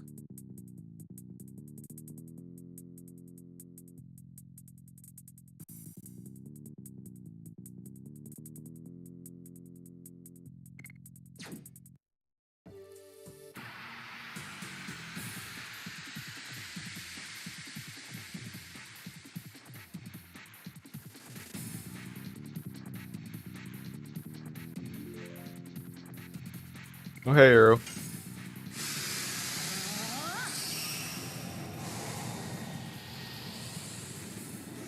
I don't think so. I don't recognize the name Turtle Shell.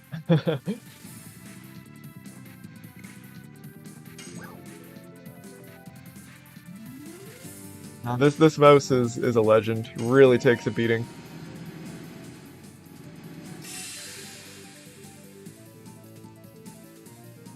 Oh, I didn't like that. Yeah, that was another animation crash.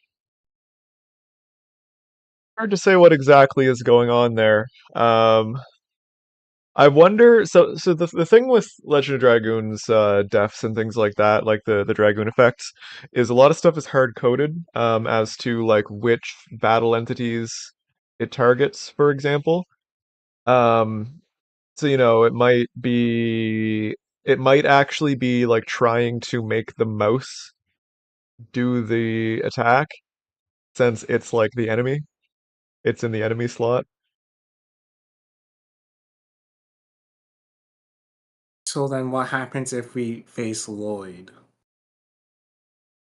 Yeah, let's make sure that this isn't just like an actual issue with those deaths. Let's fight against Lloyd when it happens. Uh, What's the encounter? 392? 392?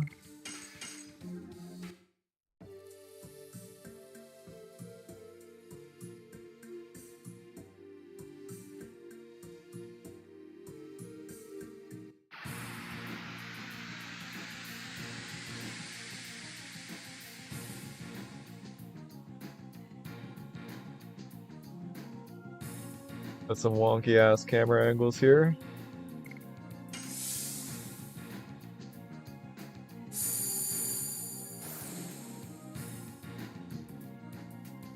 Oh, he can use his abilities.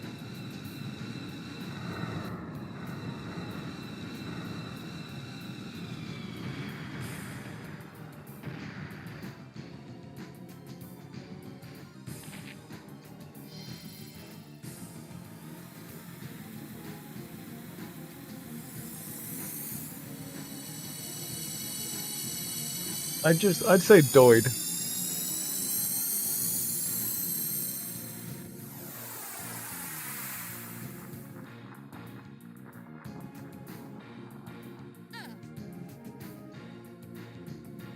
Honestly, that seems a little bit excessive.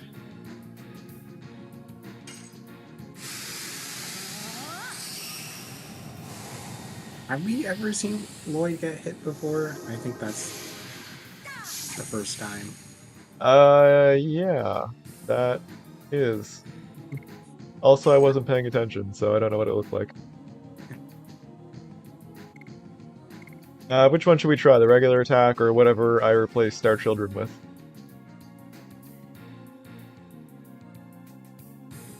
Whatever is already replaced, I'm losing track.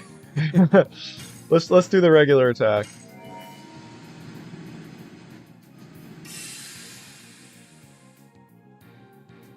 No, it shut down again.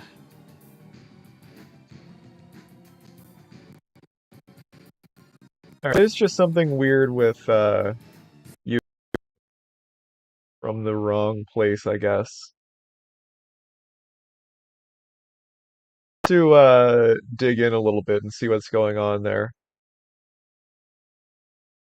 Let's try that other attack, the one that just soft locks and see what happens there.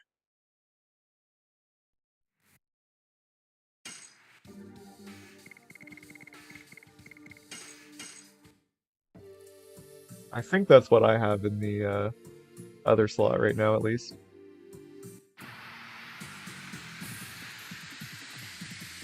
Should have updated the name so I remembered what we were doing. Whoops. We'll just kill the poor little mousey.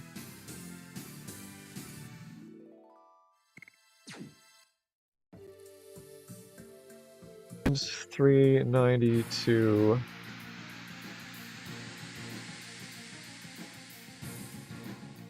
Oh yeah, it's totally the Wild West.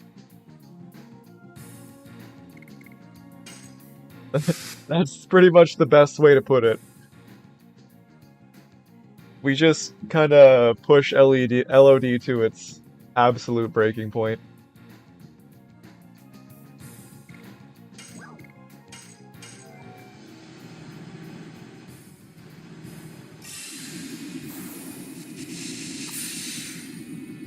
Oh shoot, I didn't comment out this. Okay, I'm gonna pause it real quick.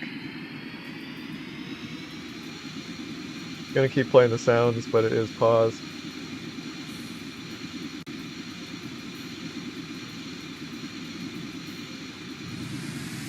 Okay. So that maybe progressed further? Let's go into free cam here. Okay, no, it didn't progress further. It's still locked up in the same spot. We've got Lloyd the puppeteer controlling Lloyd.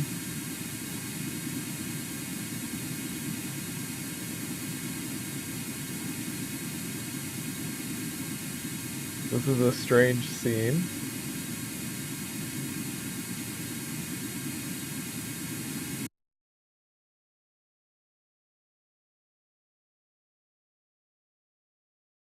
Yeah, that's a good question. It may very well be the forced targeting.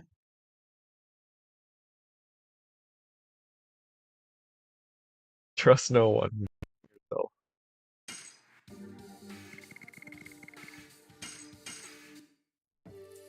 I'm No, I don't actually, think it's force targeting. no, do you have any When I speculation? when I was working on Hell mode, the multi items through the Dragoon death uh, files were working fine, but the targeting was still locking them to the as they were coded, right? So Psych Bomb, the death Psych Bomb is locked to the player side. So that shouldn't be the issue. Yeah, interesting. We're gonna have to come up with a solution to sort of override that, because obviously we don't want these things to be locked to a specific target. Like we can try it. We can get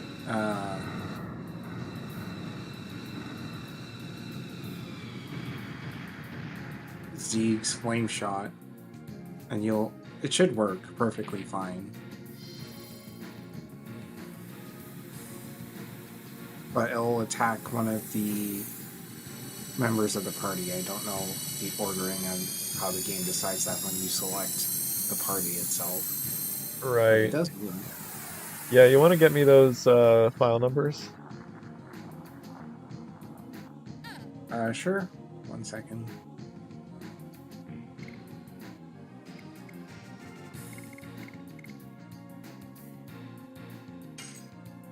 Lloyd, use your bow.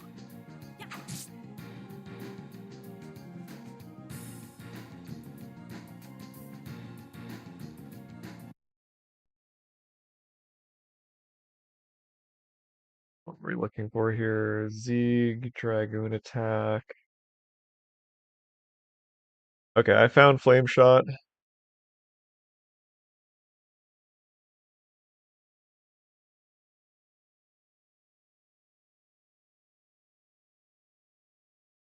Yep, too fast. Beat you to it.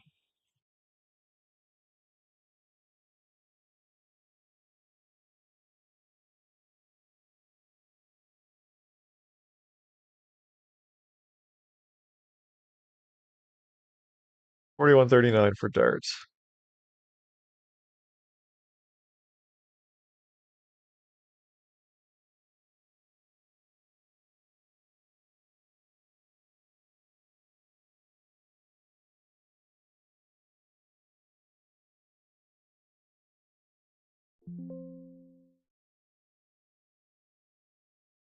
$41.40.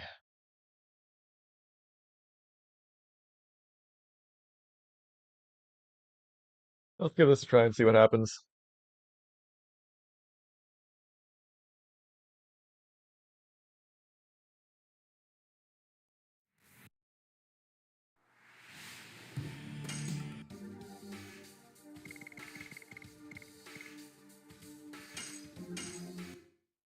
Load up a random save.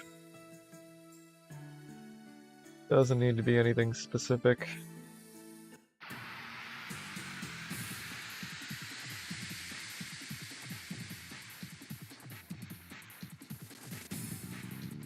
I mean, if this fails, we for sure can get item magic working.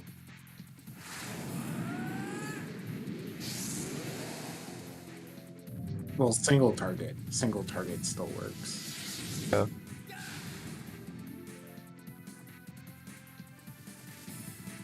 Yes, we are targeting the next release for a couple months from now, which will be high definition graphics, widescreen support, optional widescreen support, that is, as well as 60 frames per second support for the full game except for battle. Battle will be coming in a future release. So we just replaced Dart's Flame Shot with Zeeg's Flame Shot, and we're gonna see what happens. It should be basically the same, except it will target one of us instead of our actual target.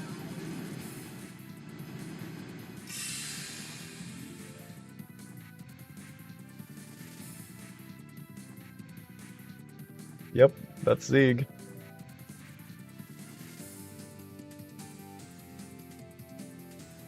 Now we're gonna have to like flip them around and position them correctly and all Oh, that. look at That's that. gonna be... The Oh, I guess it is the script crashed.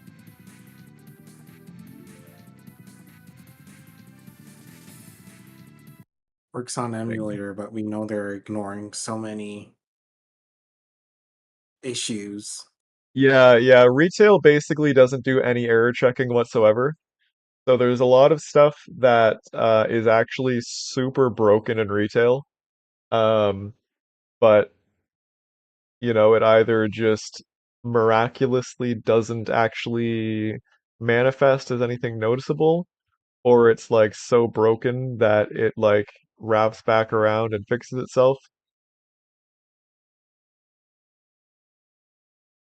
I'm kind of curious to see if this actually crashes when we fight Zeeg. What's Zeeg's uh what's Zeeg's encounter index? 443. 443? Sorry, 442. 442.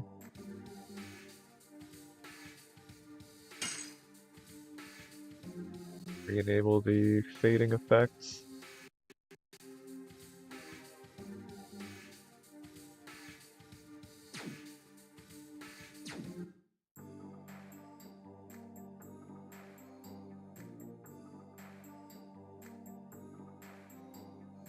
It's recompiling right now, so it's going very slow.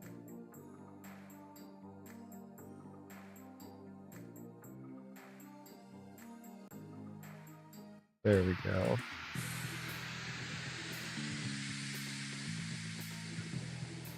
Oh, you'll have to disable it again Will I? when you start flame shot.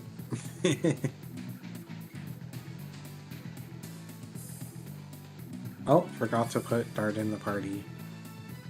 Oh, I was just going to wait for him to use it and see what happens, see if it crashes. Oh, right, okay. We've got extra Shanna in her tentacle bubble over here. Oh look, she's got no back.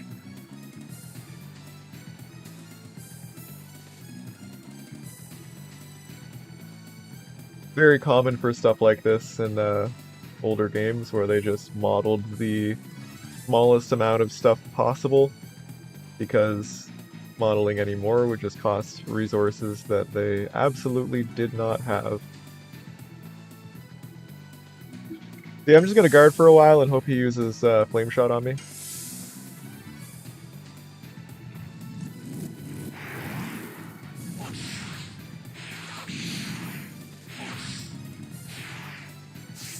That's a very good question on what would happen if we imported a self-targeting spell.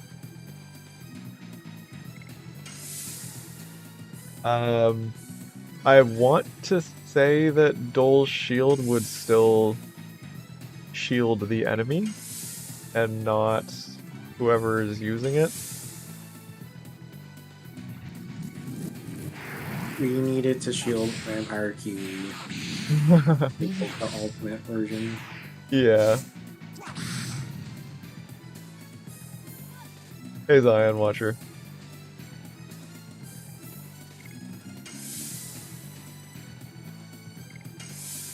Alright, we're just gonna keep guarding here.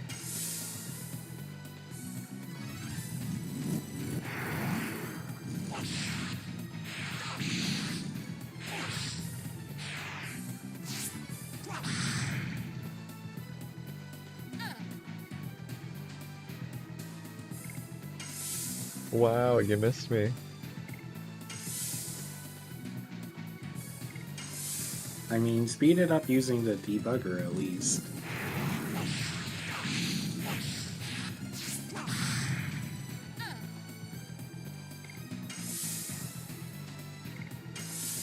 That also works. Okay, here we go. Yeah, let's see if this crashes here.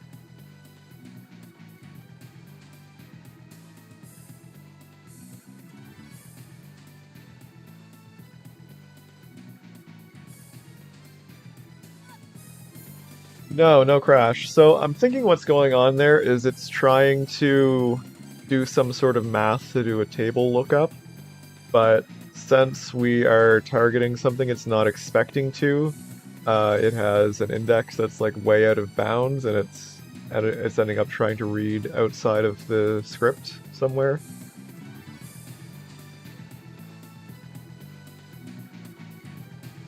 That would be my guess. We'd have to pull the script apart and actually see what's up there. We should take a look at Zeeg too.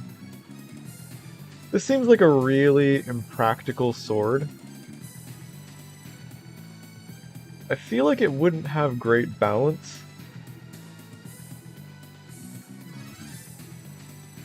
Do you need balance when it looks cool? You got me there. You got me there.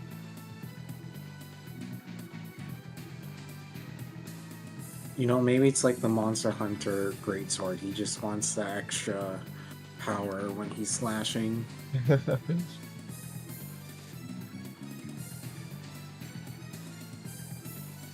Zeke doesn't look very happy. He's also got some real big ears. I don't know, J-Man. I don't think he looks that much like Dart. What do you think, Psychronics? He is not the father. Who is?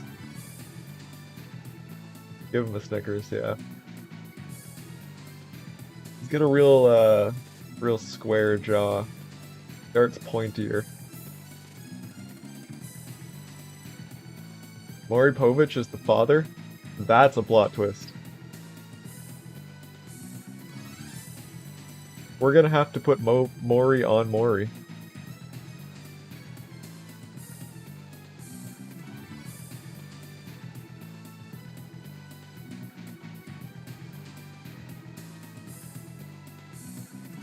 Yep, Dart takes after Hasho.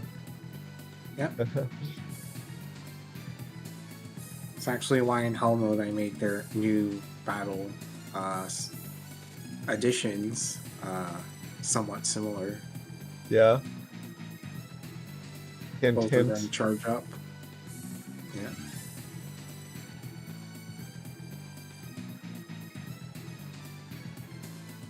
I mean, I will give you this. The sword is cool. Imagine if all the weapons that had an elemental property glowed. That would be cool. Like the one That would be cool. concept art poster where Dart has a flaming sword instead of just his normal boring sword. Yeah. Dart's mom is Claire, Hashel's daughter. Well, it's heavily implied, but Yeah, never explicitly said. It's never explicitly said, but like it is. They're pretty heavy-handed with the implications.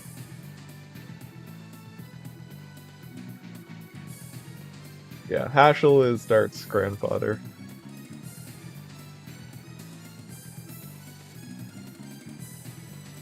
They all but say it. right? Like, between Shauna knowing Claire's song that she taught Dart, that Hashel taught to Claire, and on the moon when Hashel says, she doesn't know Dart yet, when obviously Hashel's daughter never would have met or known Dart, um, aside from the fact that she is Dart's mom. Yeah, I don't think Ashel taught her the song. She was humming it. Yeah. Yeah. Yeah. But yeah, Hashel knew the song. It's very, very it's pretty heavy-handed on implying that. And as a kid, I did not pick up on it whatsoever.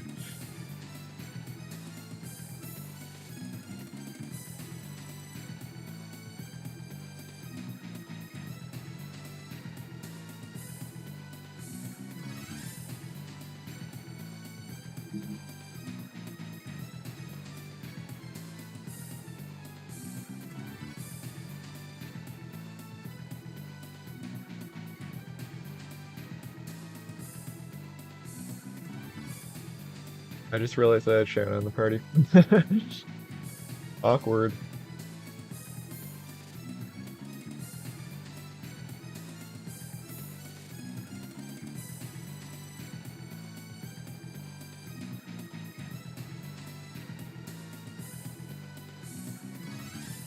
Yeah, I mean, there's definitely a lot of stuff that was rushed in the storyline due to trying to get the game out of the door.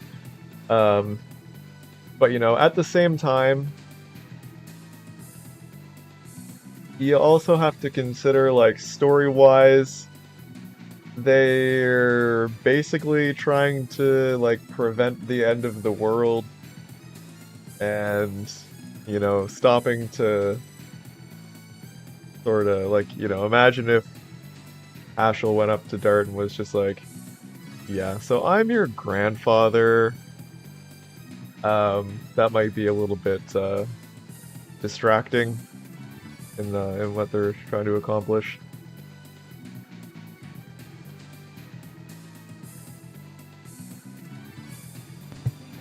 Hello. Welcome back, Drew. Welcome back, Pony Bro. I am back with one more poll for tonight. All right, hit us with it. What do you got? All right, this one's just a fun one.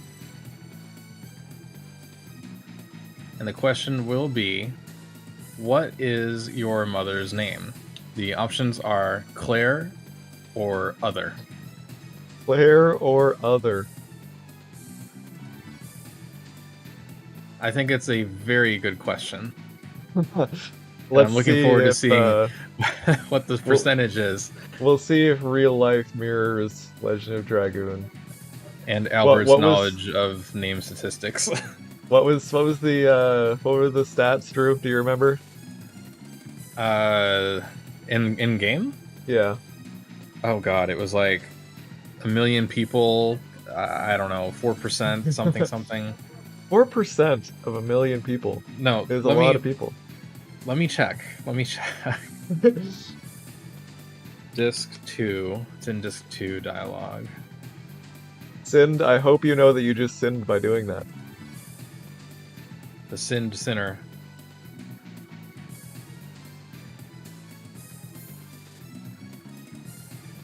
You just lied in an official document. Our very official YouTube poll.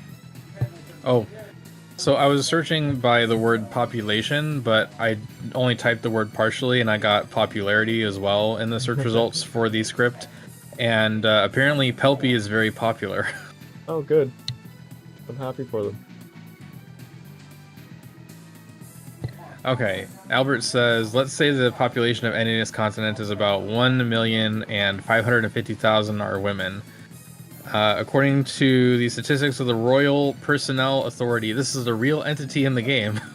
The Royal Personnel Authority, 4% of all women have the name Claire. And he's just got these numbers memorized. Yeah, and is it just for this one name? Does he know it for every name? Yeah. No, he specifically just knows Claire. It's very important. It's like you could ask him any name and he'll tell you the percent of women, but if you ask the name Miranda, he'll say, oh, that's not a percent, it's just one person.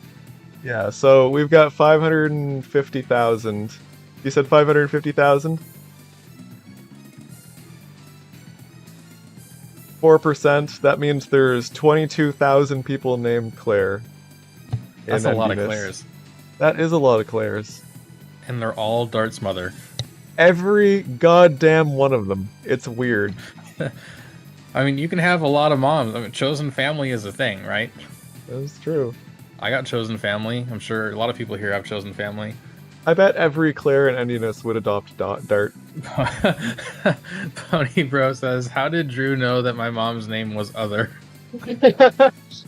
I mean, to be fair, you see, a lot of you may not have realized the word mother has the word other in it.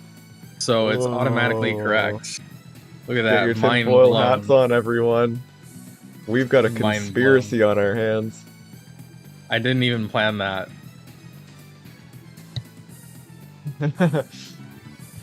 My mom's name is Claire, but she spells it Judy. That's a very unique spelling.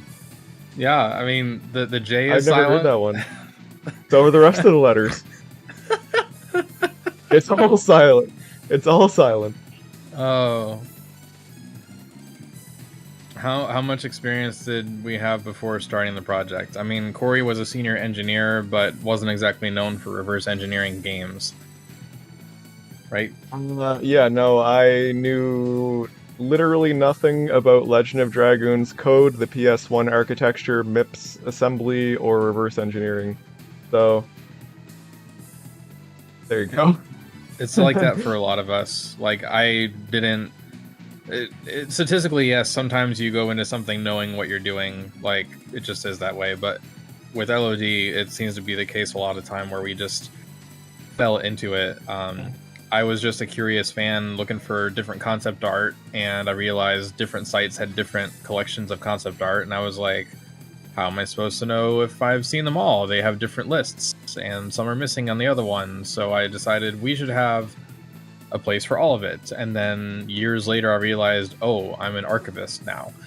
You know, like you don't go into it kind of planning it or already having a depth skill, though eventually you may take that to other things you like. So, you know, post LOD with the other games, I want to expand my archivism skills to and my other skills to. Yes, it is intentional, but in LOD, no, this was an accident for a lot of us. Yeah, I have ADHD, so I just do things. Yeah, your brain just decided one day, hey, I don't want to do that. And despite the ADHD, you came back after almost 2 years and followed through on what you said you were going to do. Yep. Sometimes you just, I mean, the game's not going to reverse engineer itself, so, you know, somebody's got to do it. Not well, anyway. Language algorithms are not there yet. Yeah. Mom's name was Catherine, but her nickname was Kathy. That was my mother's middle name, I believe. Coolest mom ever. Game with her ever since I was a kid. We would always play RPGs together and played MMOs. I'm sorry to hear about the loss, too. Yeah, that sucks. Sorry to hear about that. Everybody send some hugs to Insidness if they're down to take hugs.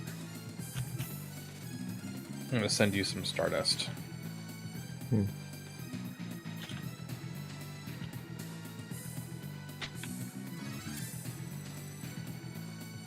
Yep, these chains ain't gonna sever themselves.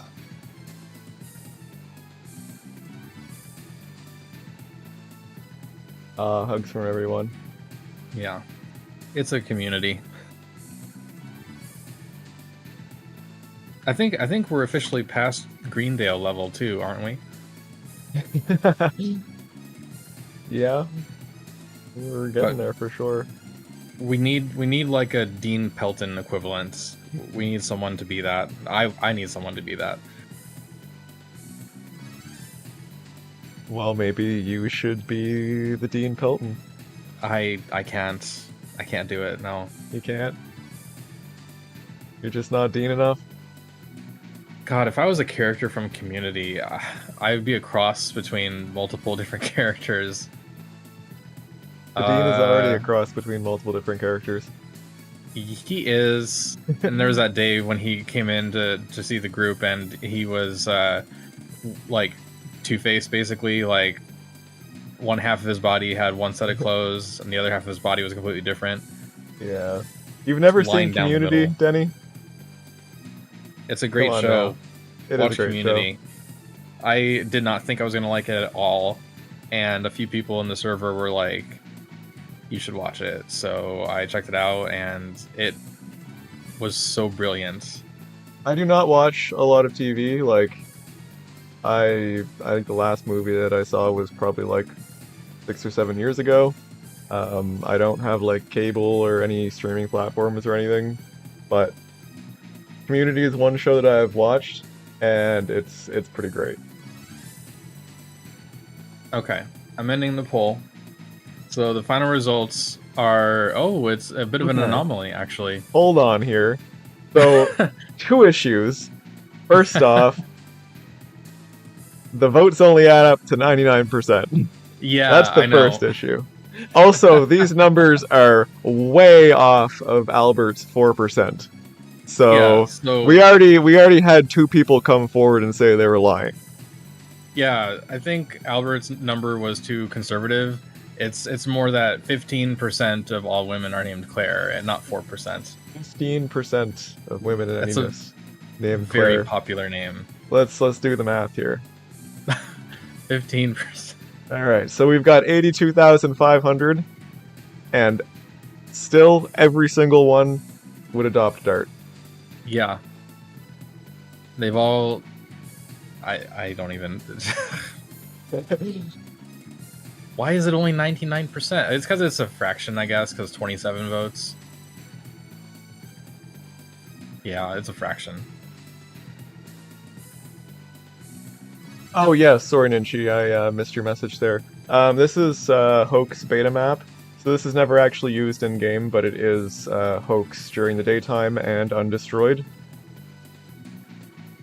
They never actually get to see this. Yeah, it's a unused map. Yeah, exactly. You can clearly see like this is Hoax. Like, you know, you've got the place where you talk to the commander here. This is the tower that lights on fire and everything. The inn is above where the commander is. I lost the map. Where did the map go? Yeah, that thing I just have spins around. Actually lost the map. Can you like hotfix There that we to go. just not lose the focus? Well, I mean, it only lost the focus because I moved the mouse too much.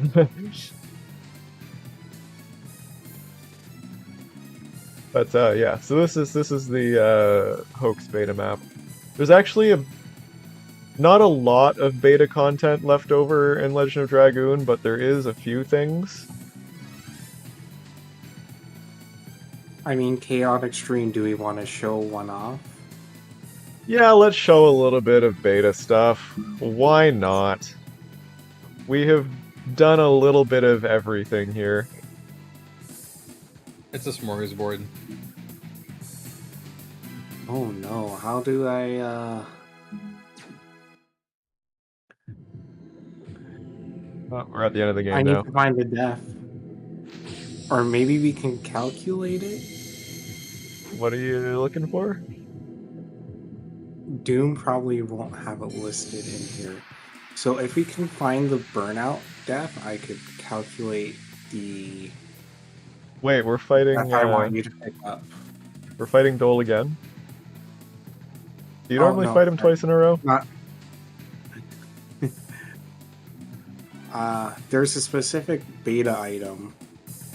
Since we're replacing defs anyways, I thought we would show one off, right? Yeah. Let's do it. Oh, okay. Burnout is 4308, so hold on. I need to do math. Oh, wait. Doom already had it labeled. There you go. I don't know which one this is. Uh,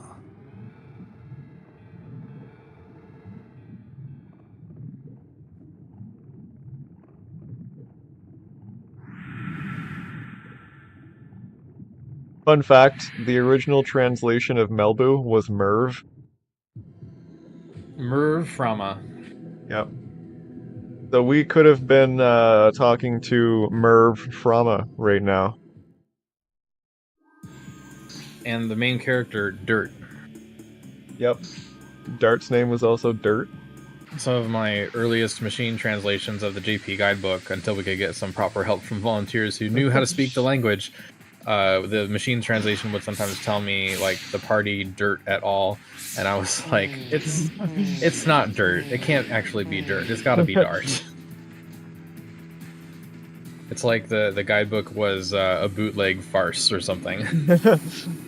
Also, those old the old maps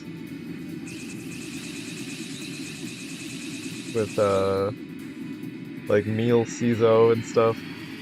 Oh yeah. But those were official. Frets. Yeah. What else was Yeah, there?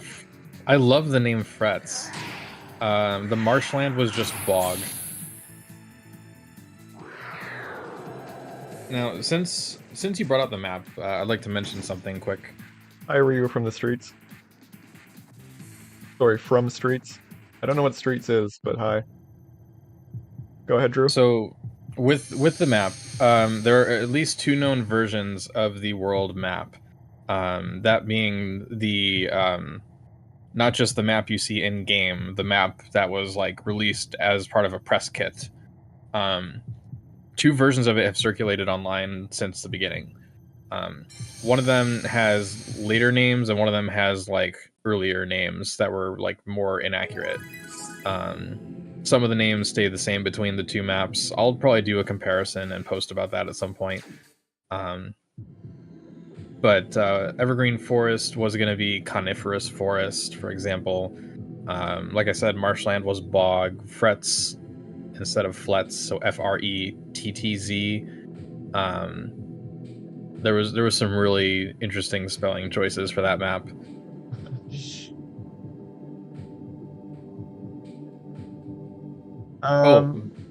So Bellweb with a B.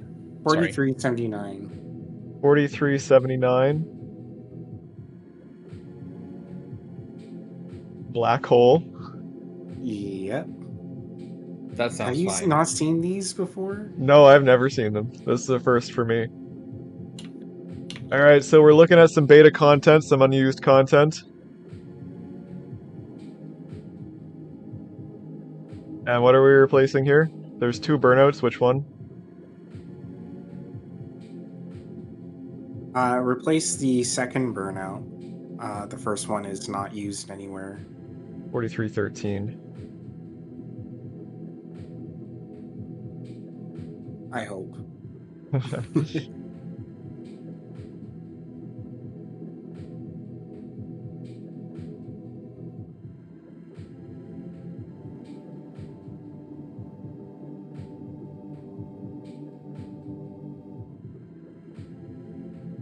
Chat, this is going to be entirely new to me too.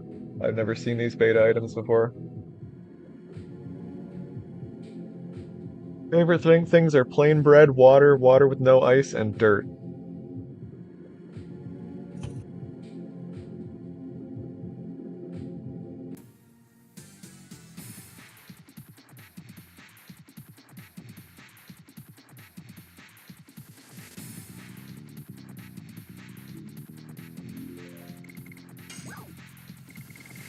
Hopefully I have a burnout.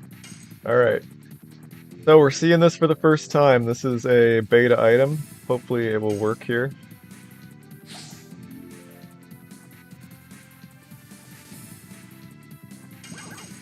Whoops. Ooh. Alright. Well, that was the thing. Gotta make that a multi.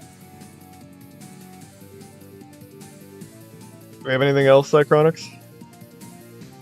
Yeah, all the things Doom listed as beta items are not used in game. Super Ray. There's one with like a lightning pyramid, but I'm guessing that's something Super Ray. odd happened. I don't, maybe there's one that looks like it's like the beta version of Translate, so maybe it's that one, but it does nothing. But oddly, oh wait, no, we don't have the. You could have pressed circle there if you wanted it to continue for a bit, Okay. because these are hard coded to use circle for the multi instead of X because it Right, was. so interesting thing, chat. The beta items actually use circle for the button mash instead of X. Oops, Well, that's I probably. missed. I bet that's just a holdover from the JP release, because in JP you press circle to do additions and X to do the block counter attack, Hmm. and it was also circle for the item magic. So their buttons were inverted. But even worse, the beta items, if you don't press circle fast enough, the percentage will actually go down. Oh, But we can't see that because we don't have the circle rendering yet. yeah, I haven't finished implementing that yet.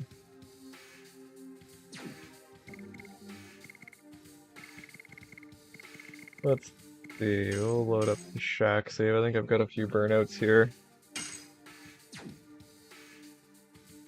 Inventory. Yeah, I've got a few here. This'll work. Yeah, this is pretty interesting with the multiplier lowering. So let's try that again, and this time I'll mash circle.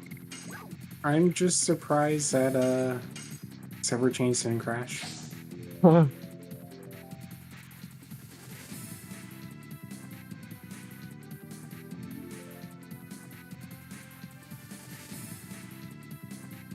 Oh, it actually didn't do any damage either.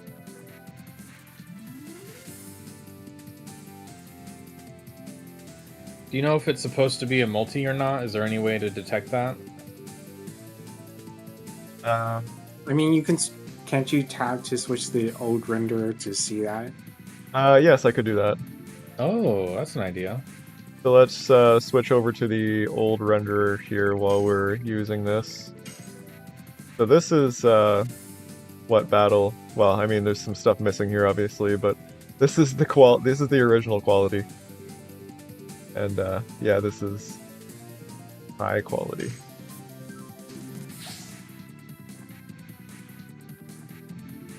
Yep, circle. Oh yeah, there's some effects that aren't rendering in the new renderer yet either.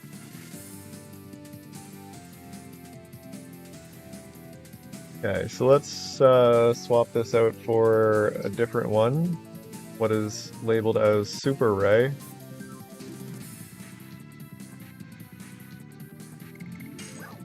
And hopefully this will work with me just swapping it out like this.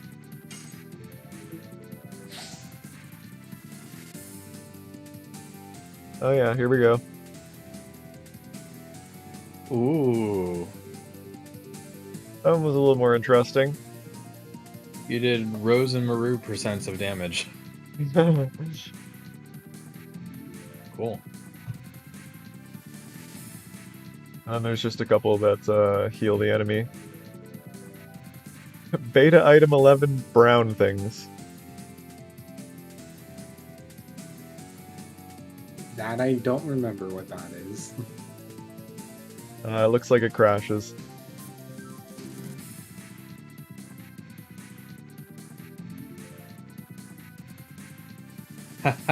I like the one that says soft lock me. Sure.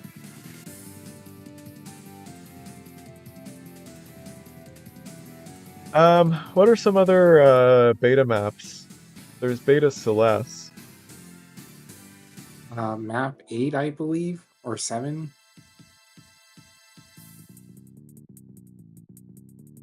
Yeah, unused Celeste. I'm assuming that's it. You'll get to see Dart's beta model. I just started encounter 8 instead of warping. My bad. Yeah, it's another chance to look at those HP bars. Yeah, exactly. Map 8. So yeah, this is a beta version of Celeste, much darker lighting. And this is what Dart used to look like.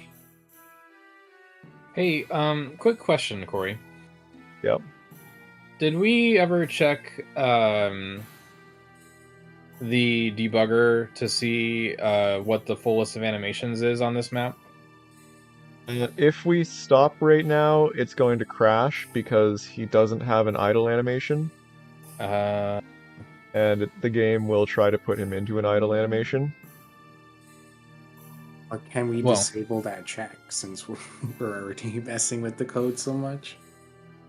well, if you It'll crash because it has a glitched number of model parts. So it's not so much a check as it is just it breaks the animation code. So, since you're as cool as me, you should be able to just enable the option, if you haven't already, to accept input while the game is in the background, and then while the debugger's open, you can still like have one hand doing the movement and the other hand is doing the mouse stuff. I'm not using a controller. Well, I have no answer to that. Just, you should be using a controller because then you could do it. But that's just a map number, right? Like, I can try that. Yeah, go for it. But yeah, so what's this the is Dart's beta model. You can see the very big anime eyes. What's the ID, please? 8. 8. And actually, fun fact, there's at least one map in the retail game where Dart uses this model. Yep. When you are escaping from Helena and you're riding over the drawbridge on horseback, it actually uses a bunch of beta models instead of the models from the finished game. One for Dart, one for Shauna, and Lavitz was unclear, I think. Yeah, I'm not sure about Lavitz. Could pause that scene and use the free cam to see. Yeah, good point. I'm going Alright. to warp off of this map. This is the one of the debug rooms for anybody who hasn't seen it.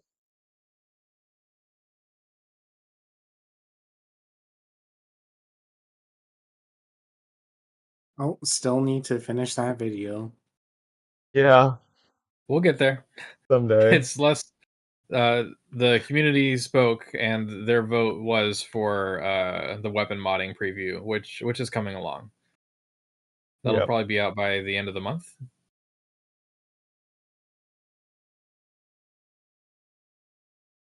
God, his eyes are so huge. What is up with his eyes? And there's the classic Fernie map where you just kind of glide down onto the water and then you can just run around out here.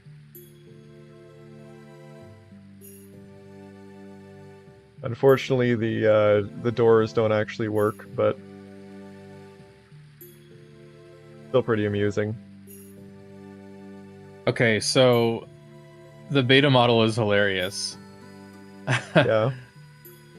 It's the same general idea, like his right arm is uncovered and his left arm is covered with armor. His eyes, I don't even know how to describe, like, where his eyes should be white, they're just blue, so it's just a sea of blue. He does have his bandana, but he doesn't really have much in the way of spiky hair. It's mostly down. And he's got 2 belts, but it looks like his 2 belts are just 2 rows of wood in a treasure chest. There's like barely a buckle. Oh my god. I can't believe this. Here's something that people may not have seen before. This is Oh actually yeah. the ending of the Legend of Dragoon demo. So if you had the demo disc, or if you played it at a kiosk at a department store or something, this is how the demo ends, and that's still on the retail discs. Notice Kid Dart with Adult Dart present. Yep.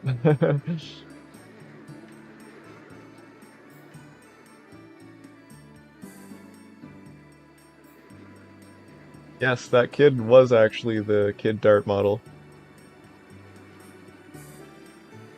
Also, something very unique on this map. Let's bring up the submap debugger here. Yeah,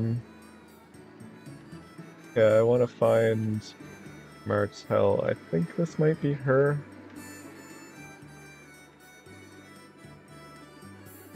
Yeah, so this is Martel, the Stardust lady. And she just has a giant knife. She's just carrying it around. Yep. Oh, that's Just definitely worth showing again. running with scissors. Running with a knife, and show the one with the baby.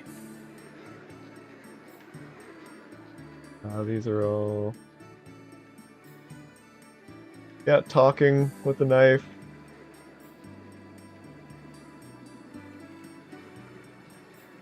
Adjusting her baby with a knife. Yeah, don't adjust your baby while holding a knife. Like, let go of the knife. It's okay. You can let go of it.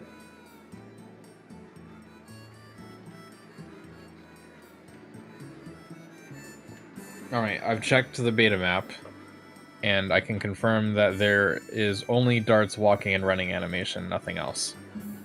I was Yeah. really hoping for something else to be there. Yeah, I think we did check that at one point. Probably. Yes, we were actually just talking about creating a Nexus mods page for Severed Chains a couple of days ago. Once we get the modding API release out and we've actually got people making mods, then yeah, totally. Do we have to create an entry for that or something? Yeah, I don't really know the process, but I'm sure it's not too difficult. Huh, alright. There is no Legend of Dragoon page there now, so we'll be creating it fresh. Which, I mean, is for the best, because we don't want the old legacy mods in there anyway, because it just ends up confusing people.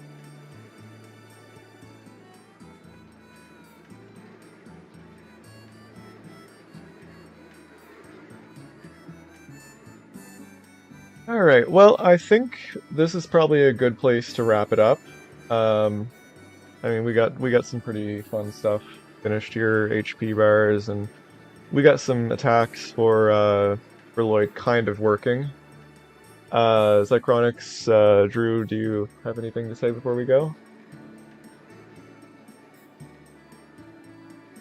Nope. My brain isn't working because I haven't eaten in like 11 hours. Alright, fair enough. Thank you everyone for coming to the dev stream. As always, we really appreciate it. Yeah, Stay tuned to our Discord, our LOD.org website. We don't have the short version, actually. It's held by Lightning on Demand, but I'll try to get that for us at some point. And also our growing YouTube channel. It's grown really fast, thanks to all of you. Thank you so much for believing our stuff has value. We're going to keep giving you amazing stuff over these coming months. You're not going to believe it. Yeah, we do have one more question from Deningrad. Will the API be usable to those whom are computer illiterate? It will need some basic Java knowledge, but we're going to make the barrier of entry as low as possible. We have a development kit that basically is like the framework that you will build the mod on.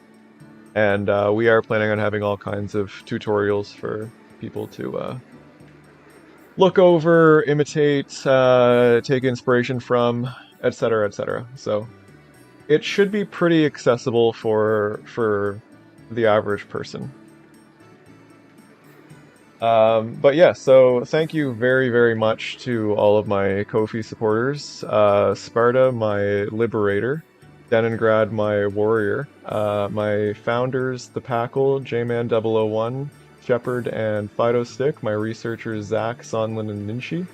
And my mercenaries, Doom Metal, Platinum Sarge, Milk Lizard, Chocolate, Anonymous, Vince Easter, Balder, Ambi, Forrester, Pooney, Ash Q, and MG. Thanks to everybody who tuned in. Please do like the video, comment, subscribe. We do this every weekend on Wednesday. Sorry, every week on Wednesday, 7 o'clock Atlantic, 6 o'clock Eastern. And have a good night.